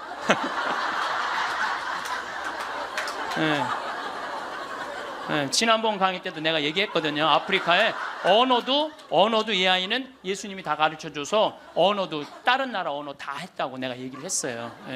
말라위 거기. 어쨌거나 얘는 하늘나라에서 예수님이 가르쳐준 거야. 성서를 너무너무 잘 쓰는 거야. 그런데 얘가 기가 막힌 글을 하나 쓰는 거예요. 어떤 글을 쓰느냐면은, 엄마, 드웨인이라는 아이랑 안톤이라는 아이 주소를 적어줘요. 그리고 그 엄마한테 이 편지를 좀 띄워줘. 주소를 써갖고. 어떤 내용이냐면, 드웨인하고 안톤은 하늘나라에서 너무너무 행복하게 잘 지내고 있는데, 하늘나라에서 보니까 엄마들이 맨날 우는 거야. 엄마들이 이미 자기 자식은 하늘나라에서 행복하게 지내고 있는데 엄마들이 울고 있는 거야. 그래서 엄마, 예수님이 너무 슬프대. 왜, 뭐가 슬퍼? 나는 이미 이 아이들을 구원해갖고 내 품에 안고 있는데 나의 자비를 믿지 않는 저 엄마 아빠가 너무너무 불쌍하다는 거예요. 그래서 그 주소를 줘. 근데 이 알도는 안톤을 살아생전에 만났던 적이 없는 사람이에요. 드웨인도 살아생전에 만났던 적이 없는 사람이야. 그리고 얘가 그 주소를 알 수가 없는 애야. 교통사고 나고 4개월 동안 혼수 상태에 있던 아이인데. 그래서 엄마는 처음에 장난인 줄 알았대. 근데 그걸 편지를 보냈는데 정확하게 드웨인 집과 안톤 집에 편지가 도착을 하고 실질적으로 그 아이들은 그렇게 죽었다는 거예요. 이게 우리가 하느님한테 맡겨야 돼. 하느님한테 맡겨야 돼. 얘네들 외롭지 않아요. 나는 이번에 세월호에서 4월 16일 날 세상 떠난 이 아이들 이미 천국에 단체 입장했다고 생각을 해요. 그래서 여러분들 얘네들 위해서 기도 열심히 해주시고 천국 갔다고 믿어야 돼. 죽는 걸로 그러니까 죽은 사람들은 슬프지 않다니까요. 여러분들, 우리들이 죽는 걸로 끝나는 게 아니에요. 죽는 걸로 끝나는 게, 더욱이 우리 그리스도인들한테는 죽음이 죽음이에요. 새로운 삶으로 옮아가는 새로운 여정일 뿐이에요. 그래서 나는 이번에 세월호에서 죽은 아이들, 물론 우리 어른들 책임이지, 불쌍하지. 그렇지만 계속 슬퍼할 수만 있는 일은 아니라는 거예요. 제가 마지막 기도로 아주 좋은 시가 있어서 그날이라는 시를 이번에 세월호를 통해서 시인이 썼는데 너무 잘 표현을 해서 이 그날이라는 시를 읽어드리도록 하겠습니다. 성부와 성자와 성령의 이름으로 아멘. 그날 그 어두운 시나리오는 이미 만들어져 있었다. 차곡차곡 쌓아온 모든 잘못된 관행들이 죽음의 냄새를 풍기며 찾아와 있었다. 하늘도 원치 않았던 일이었기에, 바다보다 더 푸른 너희들이 었기에 황망한 미안함의 파도도 몸을 떤다. 세상이란 무대 위에 단 한 번 서보지도 못하고 이슬처럼 사라져간 아름다운 이름들, 생때 같은 자식을 먼저 보낸 부모들 껍질만 남아 몸부림친다. 어이할 거나 그날 그 시각 그 자리에 있은 것이 잘못이었다. 캄캄한 바다에선 얼마나 추웠더냐. 가라앉는 배 안에서 얼마나 무서웠더냐. 4월은 기어이 잔인하고 말았구나. 커다란 슬픔의 덩어리 삼킨 이 땅의 선한 백성들, 분노와 미안함으로 침몰하고 있다. 기다리라는 말 아직도 믿고 있니? 이제는 훨훨 날아가거라. 사랑하는 친구들과 함께. 봄 밤 하늘은 별이 된 너희들로 더욱 눈부시겠구나. 주님, 세월호에서 희생된 영혼들이 영원한 안식을 얻게 하소서. 아멘. 성부와 성자와 성령의 이름으로 아멘. 감사합니다. 외팔이 아버지의 죽음. 나는 한쪽 팔이 없는 아버지가 창피했다. 어머니는 얼굴을 익힐 때쯤 돌아가셔서 생각도 나질 않는다. 시골에 사는 외팔이 아버지는 몸이 성한 사람들보다 2배, 3배 더 일을 했지만 돈벌이가 시원치 않아 우리 가족은 배부른 적도 없었고 장마당에서조차 새 옷을 사 입지 못하는 형편이었다. 나는 이러한 가난이 싫었고 나아지지 않는 시골 생활이 싫어 이를 악물고 공부를 했다. 과외나 학원이라는 단어는 나에게 사치일 뿐이었다. 그냥 정말 무식하게 공부를 했다. 남들보다 덜 잠자고 닥치는 대로 책 한 권을 더 읽고 더 읽었다. 그렇게 쌓아온 실력은 나를 배신하지 않고 나의 꿈을 위해 한 계단 한 계단 올라가고 있었다. 세월이 흘러 명문대에 입학도 하고 대기업에 취업도 하였으며 집안이 괜찮은 아내를 얻어 나름대로 행복한 가정을 꾸리며 살고 있었다. 그러던 어느 날 동사무소 직원이 찾아와 이분을 아느냐고 물었다. 가족들이 그 사람이 누구냐 하며 어리둥절하는 순간 나는 동사무소 직원을 밖으로 데리고 나갔다. 방문 목적을 물어보니 시골에 계신 아버지가 돌아가셨다는 소식이다. 내 가족들은 내가 고아라고 속여온 터라 부모나 가족이 없다는 것으로 알고 있었으며 생활에 여유가 생기면서 가족들 몰래 얼마간의 용돈을 아버지의 통장으로 보내는 것 외에는 일체 소식을 단절하고 살아왔다. 아버지 사망 소식을 접하고 가족들에게는 지방 출장을 이유로 시골집을 찾았다. 시골집에는 동네 어른들이 아버지 시신을 안치하며 간단한 장례 준비를 도와주고 계셨다. 누추한 방 안에 들어서니 호라비 냄새가 코를 자극했다. 누렇게 변한 방바닥에는 한 장의 편지가 놓여 있었다. 아들아, 그동안 보내준 용돈으로 잘 지내고 있었다.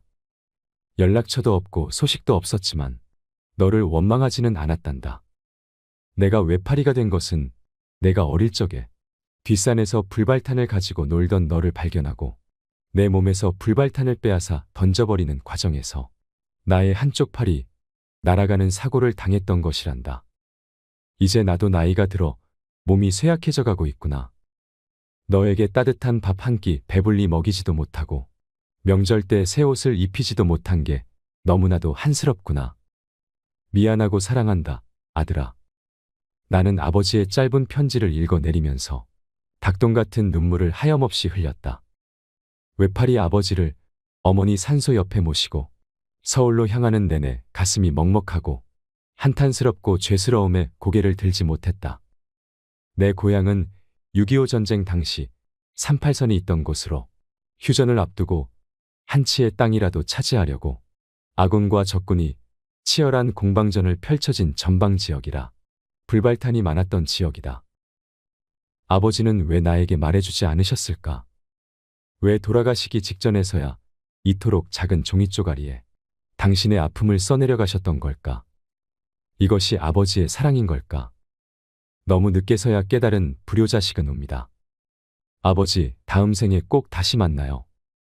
그땐 꼭 저의 자식으로 태어나 주세요. 아버지, 사랑합니다. 오늘은 조금 특별한 사연으로 시작해 보았습니다. 여러분은 자식이 두려운 적이 있으셨나요? 나이가 들면 겁이 많아진다고 합니다.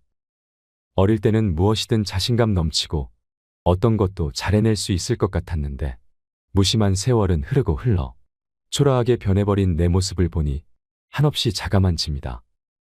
우리는 살아가면서 실체가 없는 불확실한 것들로 인해 매일 걱정하고 두려워하며 살아갑니다. 그렇다면 우리 부모들이 가장 두려워하며 걱정하는 것은 무엇일까요? 100세 시대에 지켜야 할 건강일까요? 아니면 생계를 해결해 줄 직업일까요?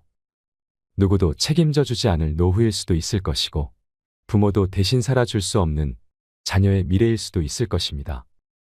하지만 그 모든 불확실한 것들에 대한 두려움의 진짜 대상은 바로 자녀일 수도 있습니다. 이번 영상에서는 자녀를 향한 부모의 5가지 두려움에 대해 이야기 나누고 싶습니다. 여러분은 자녀를 향한 5가지의 두려움 중에 어떤 두려움을 가지고 계신지 떠올려 보셔도 좋을 것 같습니다. 내용에 앞서 사연을 하나 듣겠습니다. 눈치 보는 시아버지. 위에 형님도 있으신데 왜 우리가 모셔야 하냐고. 엄마 돌아가시고 아버지 혼자 저렇게 계속 사시는데 이렇게 한 번만 부탁할게. 아주버님도 계시잖아. 아주버님은 대기업도 다니시고 우리보다 훨씬 잘 사시는데 왜 형편도 안 좋은 우리가 모셔야 하냐고. 다른 거는 뭐든 하자는 대로 다 할 테니까 제발 이번만은 부탁 좀 들어주면 안 될까. 저는 시아버지를 모시고 사는 며느리입니다. 어릴 적 남편은 엄청 개구쟁이였대요. 매일 사고치고 다니고 해서 아버님께서 매번 뒷수습하면서 다니셨다고 하더라고요. 또 한 번은 골목에서 놀고 있는데 지나가던 트럭에 받칠 뻔한 걸 아버님이 보시고 남편을 구하고 부딪히셨는데 그것 때문에 지금도 오른쪽 어깨를 잘 못 쓰신대요. 아버님이 제 남편을 늦게 낳으셔서 지금 아버님 연세가 68세입니다. 60세 넘으셨을 때도 노가다 하시면서 가족들 먹여 살리려고 고생만 하셨다네요. 남편은 군대 제대하고 26살 때까지도 놀고 먹었더랍니다. 노가다를 오래 하다 보면 시멘트 독이라고 하나요? 하여튼 그것 때문에 손도 쩍쩍 갈라지고 겨울만 되면 많이 아파하신다고 하더라고요. 평생 모아오신 재산으로 마련하신 조그마한 집 한 채도 아주버님이랑 남편 결혼할 때 집 장만해 주신다고 파셨고 그동안에는 전셋방 얻어 사셨는데 어머님까지 돌아가시고 아버님 혼자 계신 거 보니 마음이 아파서 남편이 눈물이 자주 난다고 하더라고요. 전 살림하고 남편 혼자 버는데 한 달에 150만 원 정도 벌어옵니다. 근데 아버님이 오시면 아무래도 반찬도 신경 써야 하고 여러 가지로 힘들 것 같더라고요. 그때 저도 임신해서 3개월이었는데 남편이 아버님을 자꾸 모시자고 하는 거예요. 형님네는 아버지 절대 자기들이 못 모신다고 엄포를 놓으시고 이제 애들 고등학교도 들어가야 하는데 말도 안 되는 소리 말라고 호통을 치시더라고요. 그러고는 저희한테 은근슬쩍 떠넘기시더군요. 형편이 마냥 좋지가 않아서 힘들 것 같다고 하니 너흰 아직 애도 없으니까 너네가 모시면 안 되겠냐고 하시더라고요. 저희가 하는 말씀을 들으셨는지 시아버지께서는 늙으니 가봐야 집만 되고 눈치 보인다며 안 가련다 하시는 걸 저희 남편이 같이 가자고 설득해서 결국 넉 달 전에 모시기로 하고 자꾸 거절하는 아버님을 남편이 우겨서 모셔왔습니다.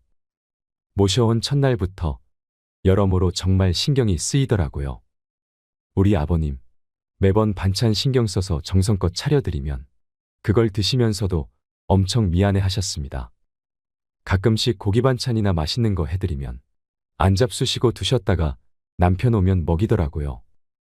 어쩔 땐 저 먹으라고 일부러 드시지도 않고, 그리고 식사하시면 곧바로 들고 가셔서 설거지도 하십니다. 하루는 장보고 집에 왔는데 아버님이 걸레를 들고 뭘 열심히 하고 계시더라고요. 그냥 할 일도 없고 해서 청소 좀 하려고. 아니, 왜 아버님이 걸레질을 하세요? 얼른 이리 주세요, 빨리. 정말 괜찮대도 내가 이게 편해서 그래. 아버님 정말 왜 그러세요? 빨리 주세요. 결국 끝까지 청소를 다 하시더라고요. 제가 왜 모르겠어요. 이 못난 며느리 눈치 보시느라 그렇게 행동하시는 거 다 압니다. 저도 그래서 더 마음이 아파요. 남편이 몰래 아버님께 용돈을 드려도 그거 안 쓰고 모아 두셨다가 제 용돈 하라고 주십니다. 그리고 한 달 전쯤 언젠가부터 아버님께서 아침에 나가시면 저녁 때쯤 들어오시더라고요. 어디 놀러라도 가시는 것 같아서 용돈을 드려도 받으시지도 않고 그렇게 매일을 나가셨습니다. 그런데 어제 옆집 아주머니가 밖에서 저희 시아버지를 봤다는 거예요. 오다가 이 집 할아버지 봤는데 유모차에 박스를 실어서 가던데, 그 말을 듣자마자 밖으로 뛰쳐나갔습니다. 아버님을 찾으려고 이리저리 돌아다녀도 안 보이시더라고요. 너무 죄송해서 엉엉 울었습니다. 이렇게 눈치 없는 며느리가 있을까요? 아버지 찾으러 갔다 올게. 평소보다 일찍 들어온 남편도 그 말만 남기고 바로 나가버렸어요. 제가 바보였어요. 진작 알았어야 하는데. 며칠 전부터 아버님께서 저 먹으라고 봉지에 들려주시던 과일이며 과자들이며 아버님께서 어떻게 이래서 사오신 것인지를 생각하니 가슴이 미어지더군요. 못난 며느리 눈치 안 보셔도 되는데 그렇게 불편하셨던지 아들집 오셔서도 편하게 못 지내시고 눈치만 보시다가 불편하신 몸 이끌고 그렇게 일하고 있으셨다니. 친정의 우리 아빠도 고생만 하시다가 돌아가셨는데 돌아가신 아버지 생각도 나고 해서 한참을 펑펑 울었습니다. 남편 나가고 1시간 좀 넘어서 남편이 아버님이랑 들어오더라고요. 아버님이 들어오시면서도 제 눈치 보시면서 뒤에 끌고 오던 유모차를 숨기시는 모습이 왜 그리 마음이 아프던지요. 오히려 죄송해야 할 건 저인데 말이죠. 아버님 정말 죄송해요. 매일 나 때문에 내가 미안하다. 그때 아버님 손을 처음으로 만져보았습니다. 심하게 갈라지신 손등과 굳은 살이 베인 손에 마음이 너무 아팠습니다. 아버지, 제발 그런 일 하지 마세요. 제가 더 열심히 일해서 벌면 돼요. 방 안에 모시고 가서도 죄송하다며 그렇게 펑펑 울었습니다. 아버님 식사 챙겨 드리려고 부엌에 와서도 눈물이 왜 그리 그치지 않던지요. 그날 셋이서 오붓하게 저녁을 먹었습니다. 밥 먹는데도 아버님 손을 보면서 자꾸 가슴이 아프더라고요. 오늘 남편이 노는 날이라 아버님 모시고 시내 나가서 날이 좀 쌀쌀하니 아버님 잠바 하나랑 신발 한 켤레를 샀습니다. 한사코 괜찮다고 집에 잠바 있다며 거절하시더라고요. 아버님 자꾸 그러시면 제가 아버님 눈치 보여서 힘들다고 말씀드리니 그제서야 고맙다, 잘 입을게 하셨습니다. 그날 밤 남편에게 말했어요. 여보, 나 평생 아버님 정말 친아버지처럼 생각하고 모실게. 비록 지금은 아버님께서 불편해 하시지만 언젠가는 친딸처럼 생각하시면서 대해 주실 때까지 정말 잘할 거야. 마지막으로 아버님, 눈치 안 보셔도 돼요. 제가 그렇게 나쁜 며느리는 아니잖아요. 저 아버님 싫어하지 않고 정말 사랑해요, 아버님. 그러니 항상 건강하시고 오래오래 사셔야 돼요. 사랑해요, 아버님. 이 사연을 들으시니 어떤 마음이 드시나요? 이렇게 마음 따뜻해지는 사연을 들으면 진짜 실화일까 하고 생각하는 시대를 살고 있습니다. 그래서 이 이야기가 실화라는 사실에 더 마음이 저미는 것 같습니다. 할아버지는 아마 자식에게 기대는 것이 미안하고 두려우셨을 테지요. 며느리는 자식이 아니라고 말해도 할 말은 없지만 아들이 모셔야지 왜 며느리 보고 모시라고 하냐를 이야기하고 싶은 것은 아닙니다. 며느리도 누군가의 자식일 것이고 자식을 사랑하는 부모의 마음은 매 한 가지일 것이니까요. 자녀를 향한 부모의 두려움은 5가지가 있다고 합니다. 이 5가지의 두려움을 해결해야 내 자식이 잘 되고 부모도 행복해질 수 있다고 합니다. 내가 해당되는 것은 없는지 생각해 보시고 그 두려움에서 하루속히 벗어나 현명한 부모가 되시기 바랍니다. 첫째, 자녀에게 존경과 사랑을 받지 못할까 하는 두려움입니다. 우리는 모두 사랑받고 싶은 욕구를 가지며 그것은 어른인 부모에게도 동일하게 적용됩니다. 내면의 공허함과 사랑에 대한 갈망을 느끼는 부모는 언제나 자녀로부터 사랑받지 못하는 것에 대한 두려움을 가지고 있습니다. 눈치 보는 시아버지의 사연에서 시아버지는 분명 며느리와 자식에게 미안하고 고마운 마음이 크셨을 겁니다. 하지만 한편으로는 자식에게 존경과 사랑을 받지 못할까 하는 두려움도 크셨을 거라고 생각합니다. 눈치 보지 말라고 해도 눈치를 볼 수밖에 없는 것이 부모의 마음이기도 하겠지요.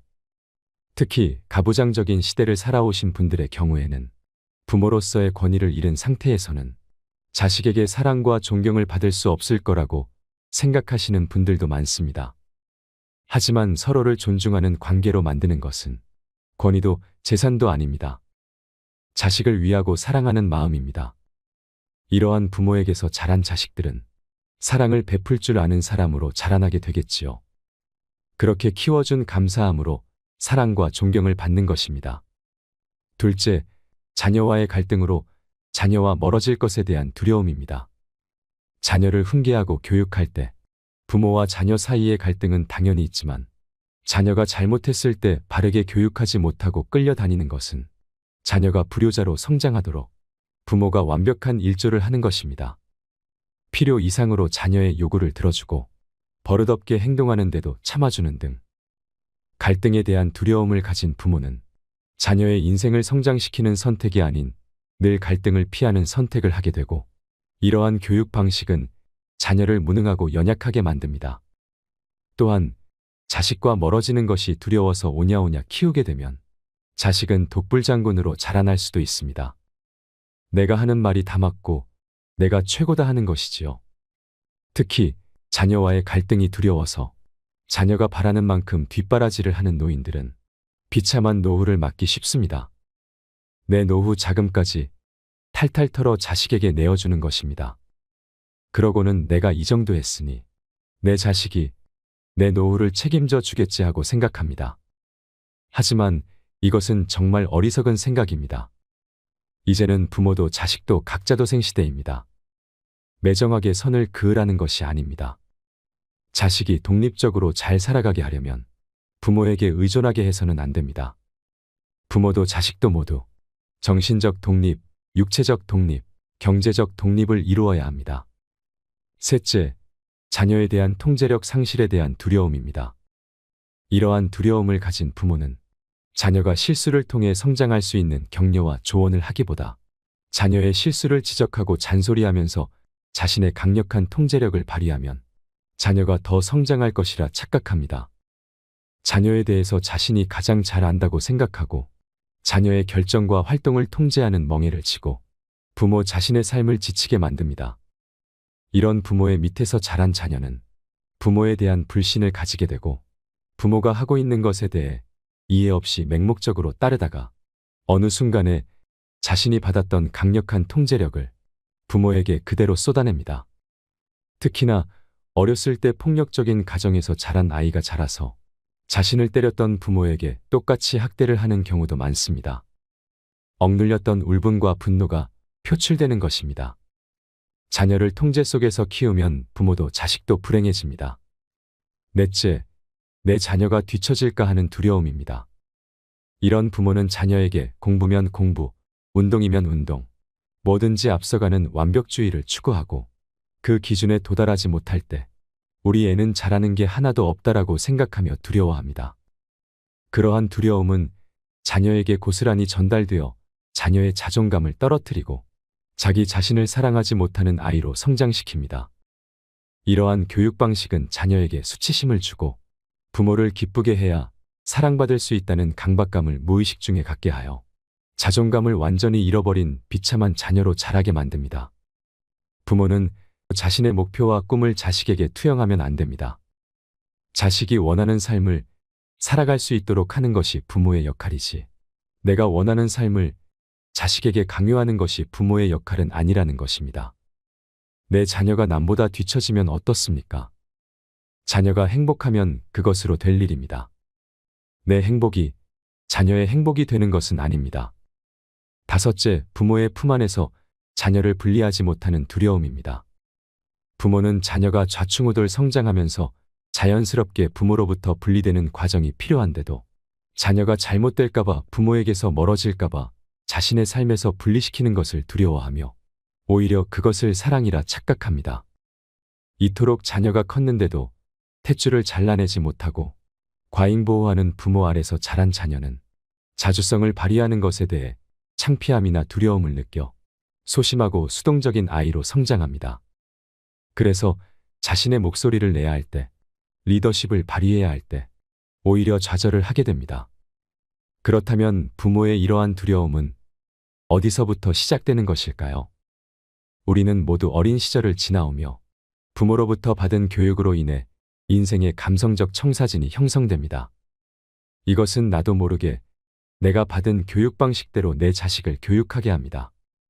그렇기에 자식을 변화시키고 싶다면 이 감성적 청사진 안에서 나의 부모와 똑같은 방식으로 자녀를 교육하고 있는 것은 아닐까 생각해 보아야 합니다. 부모 자신의 행동 패턴을 이해하는 것이 건강한 자녀 교육의 첫걸음입니다. 부모 자신의 과거를 돌아보며 변하려고 노력하는 과정은 자녀를 위해 반드시 필요하며 부모가 가진 두려움을 깨뜨리는 방법입니다. 이 두려움을 지금 부모가 끊어내지 않으면 반드시 내 자녀에게 대물림 된다는 것을 기억하고 이 두려움을 먼저 제거해야 합니다. 자녀를 사랑하는 방법은 시기마다 다르다고 합니다. 3살까지는 따뜻이 보살펴주는 것이 사랑이고, 어린 시기에는 화목한 가정을 이루어 삶의 모범이 되어주는 것이 사랑이고, 사춘기에는 가만히 지켜봐 주는 것이 사랑이며, 20살이 넘으면 냉정한 마음으로 지원도 간섭도 하지 않는 것이 사랑이라고 합니다. 좋은 부모가 되기 위해서는 이것을 기억해야 합니다. 이 5가지 두려움에 해당되는 사항이 있으신가요? 자식을 낳아 키우면서 돌이켜보면 아쉽고 후회되는 것들도 있을 것입니다. 깨닫고도 여전히 두려운 분들도 있을 것입니다. 하지만 괜찮습니다. 지금부터라도 알게 되어 다행입니다. 지혜와 깨달음이란 부정적인 것만 보던 시선을 돌려 긍정적인 관점을 갖게 하는 힘이라고 합니다. 파도가 일렁이듯이 바람이 오고 가듯이 내 마음에도 여전히 좋고 싫음이 일렁이겠지요. 좋은 것도 싫은 것도 편안하게 받아들일 수 있는 날이 오길 바라며, 마음을 다스리는 그 여정에 여러분들과 오래도록 함께하고 싶습니다. 살아가다 보면 인생사 모든 것이 마음처럼 쉽지 않다는 것을 깨닫는 순간도 오겠지요. 하지만 그 모든 해결책은 결국 내 마음에 있을 거라 믿습니다. 다음으로 비참한 노후를 피하기 위해, 노년에 혼자 살아가기 위해 알아야 할 7가지 법칙을 말씀드리겠습니다. 나이를 먹을수록 몸의 움직임뿐 아니라 마음가짐도 약해지고, 혼자서만 생활하면 마음을 서로 터놓을 수 있는 사람을 만날 수 없습니다. 그 사이 감동하는 힘은 더 약해지고 점점 마음도 말라갑니다. 마음이 침울하면 곧바로 몸을 움직이기도 귀찮아져 행동이 더욱 무뎌집니다. 어쨌거나 집에 틀어박히지 말고 밖으로 나가는 자세가 아주 중요합니다. 스스로 움직이지 않으면 아무것도 나아지지 않습니다. 몸과 마음 그리고 감정의 균형을 얼마나 잘 잡느냐가 근본적으로 가장 중요합니다.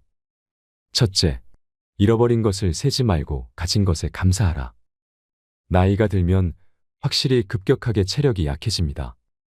젊은 시절처럼 행동하기가 어려워집니다. 근력과 함께 반사신경이나 순발력 등 운동신경도 떨어지지요. 더군다나 혼자가 되니 기력도 약해지고 조금만 슬퍼도 눈물이 나오고 우울해집니다.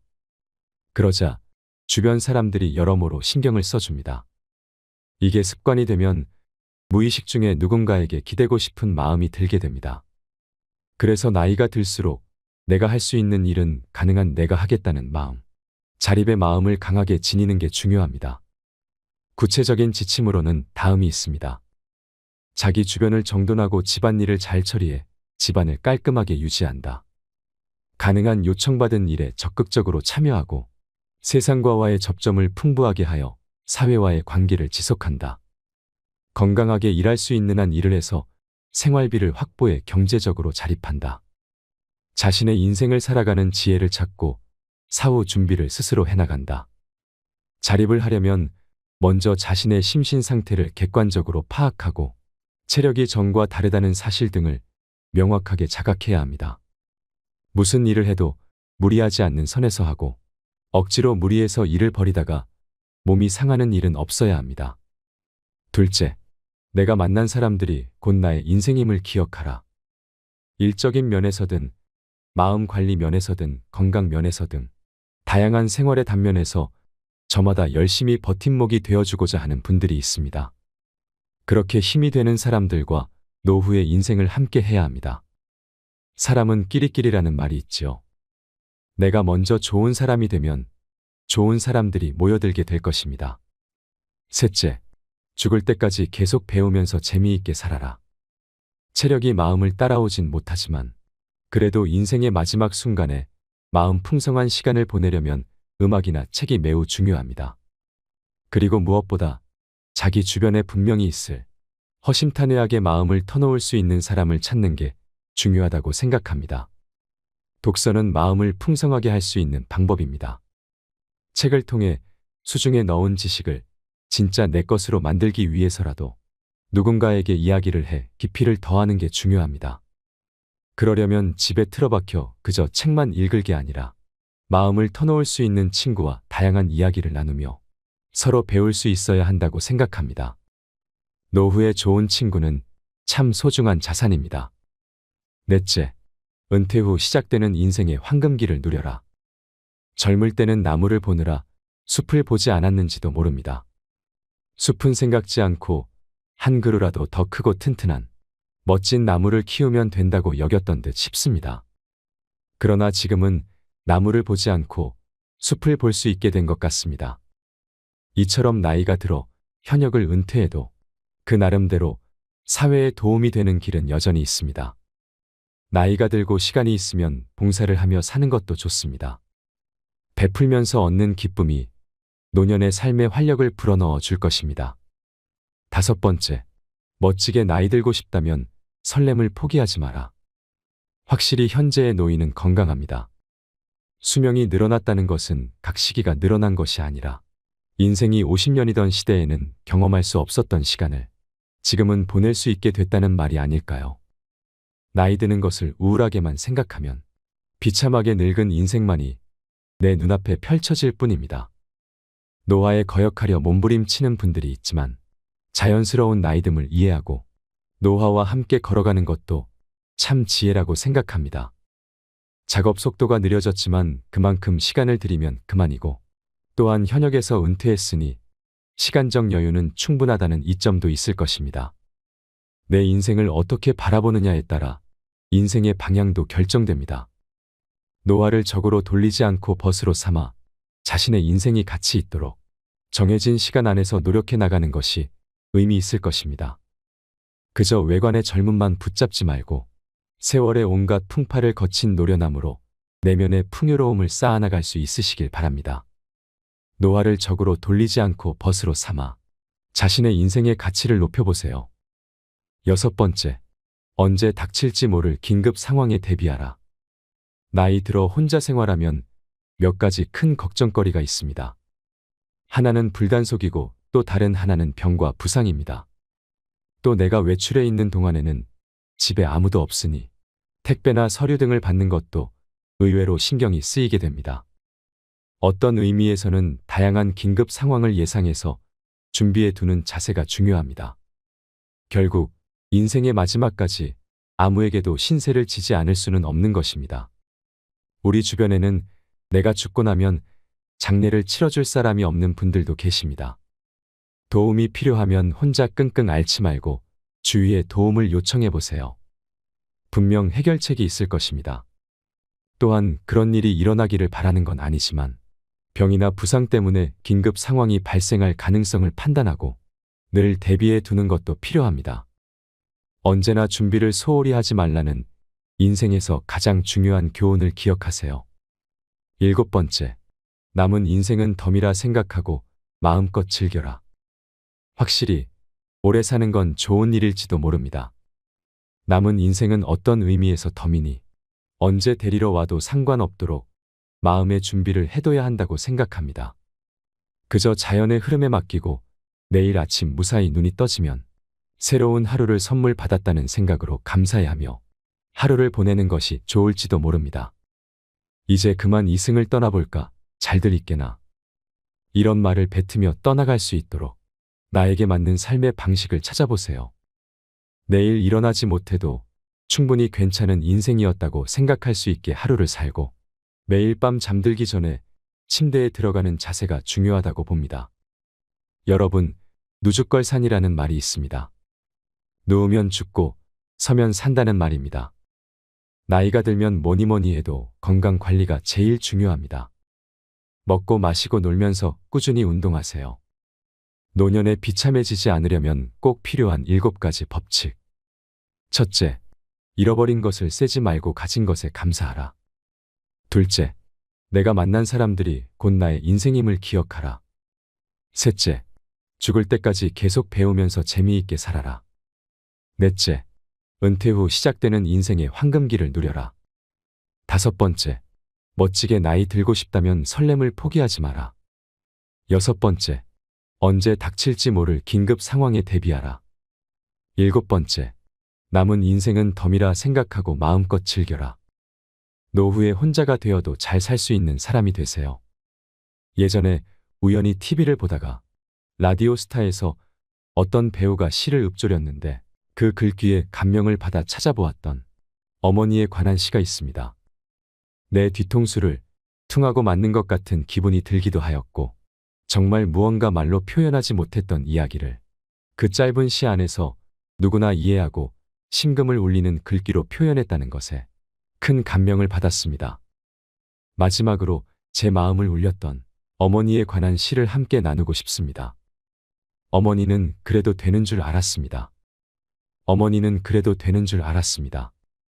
하루 종일 밭에서 죽어라 힘들게 일해도 어머니는 그래도 되는 줄 알았습니다. 찬밥 한 덩어리로 대충 부뚜막에 앉아서 점심을 때워도 어머니는 그래도 되는 줄 알았습니다. 한겨울 냇물에서 맨손으로 빨래를 방망이질해도 어머니는 그래도 되는 줄 알았습니다. 배부르다 생각 없다. 식구들을 다 먹이고 어머니는 굶어도 어머니는 그래도 되는 줄 알았습니다. 발뒤꿈치가 다해져 이불이 소리를 내도 어머니는 그래도 되는 줄 알았습니다. 손톱이 깎을 수조차 없이 닳고 문드러져도 어머니는 그래도 되는 줄 알았습니다. 아버지가 화내고 자식들이 속을 썩여도 끄떡없는 어머니는 그래도 되는 줄 알았습니다. 돌아가신 외할머니가 보고 싶으시다고. 외할머니가 너무 보고 싶으시다고. 그것이 그냥 넋두리인 줄만 알았던 나. 한밤중에 자다 깨어 방구석에서 한없이 소리 죽여 울던 어머니를 본 후론 어머니는 그러면 안 되는 것이었습니다. 내 인생의 명작은 어머니입니다. 지금껏 살아오면서 수많은 명작을 읽었지만 어머니가 걸어오신 길과 제게 들려준 이야기만큼 감동적인 명작은 내 인생에 없었습니다. 그 어떤 위대한 교육자나 철학자, 스승도 어머니만큼 훌륭한 교훈을 준 사람은 없었습니다. 내 인생의 어머니는 성자였고 부처였습니다. 가난하면서도 우리를 위해서는 모든 것을 해줄 수 있는 능력 있는 사업가였습니다. 어머니의 아침은 평생을 새벽에 열었고 성실로 하루를 보내셨으며 밤엔 잔잔하게 들려주는 옛날 이야기로 우리를 잠재우셨습니다. 혹여 일찍 돌아가신 아버지의 빈자리로 하여 우리에게 흠이라도 보일까봐 버들가지 나긋한 회초리로 잘잘못에 엄격했던 어머니. 자식들의 종아리에 굵은 줄이라도 생긴 밤에는 몰래 우시는 것을 여러 번 보았습니다. 공부 1등보다 사람 1등 되기를 강조하고 남을 이기기에 앞서 자신을 다스릴 줄 알고 자신을 이기는 자가 먼저 되라고 하셨습니다. 거짓과 술수로 성공하느니 정직과 진실로 궁핍한 게 훨씬 떳떳한 삶이라고 가르치신 어머니였습니다. 살다 보면 뜻하지 않게 억울한 일이 생겨도 변명보다 잠시 기다리는 여유를 가지라고 하셨고, 눈물은 함부로 보이는 게 아니지만 미소만은 아끼지 말라고 하셨습니다. 친구를 사귈 때는 먼저 덕을 보이고 깊이 있게 우정을 나눌 것이며, 사람 사이에는 항상 일정 거리가 필요하다고 하셨습니다. 인생은 짧은 것 같지만 길고 긴 세월에 비해 허무할 수 있으니 그날그날 최선을 다해 최소한의 후회만 가지라고 하셨습니다. 세월이 흘러도 어머니가 주신 훈계와 사랑은 내 인생의 신앙이며 내가 본 최고의 명작입니다. 어머니 덕분에 저는 세상에서 가장 행복한 사람입니다. 이상으로 책틀맨이었습니다. 지혜를 쌓는 당신의 오늘이 아름답습니다. 더 좋은 영상으로 찾아뵙겠습니다.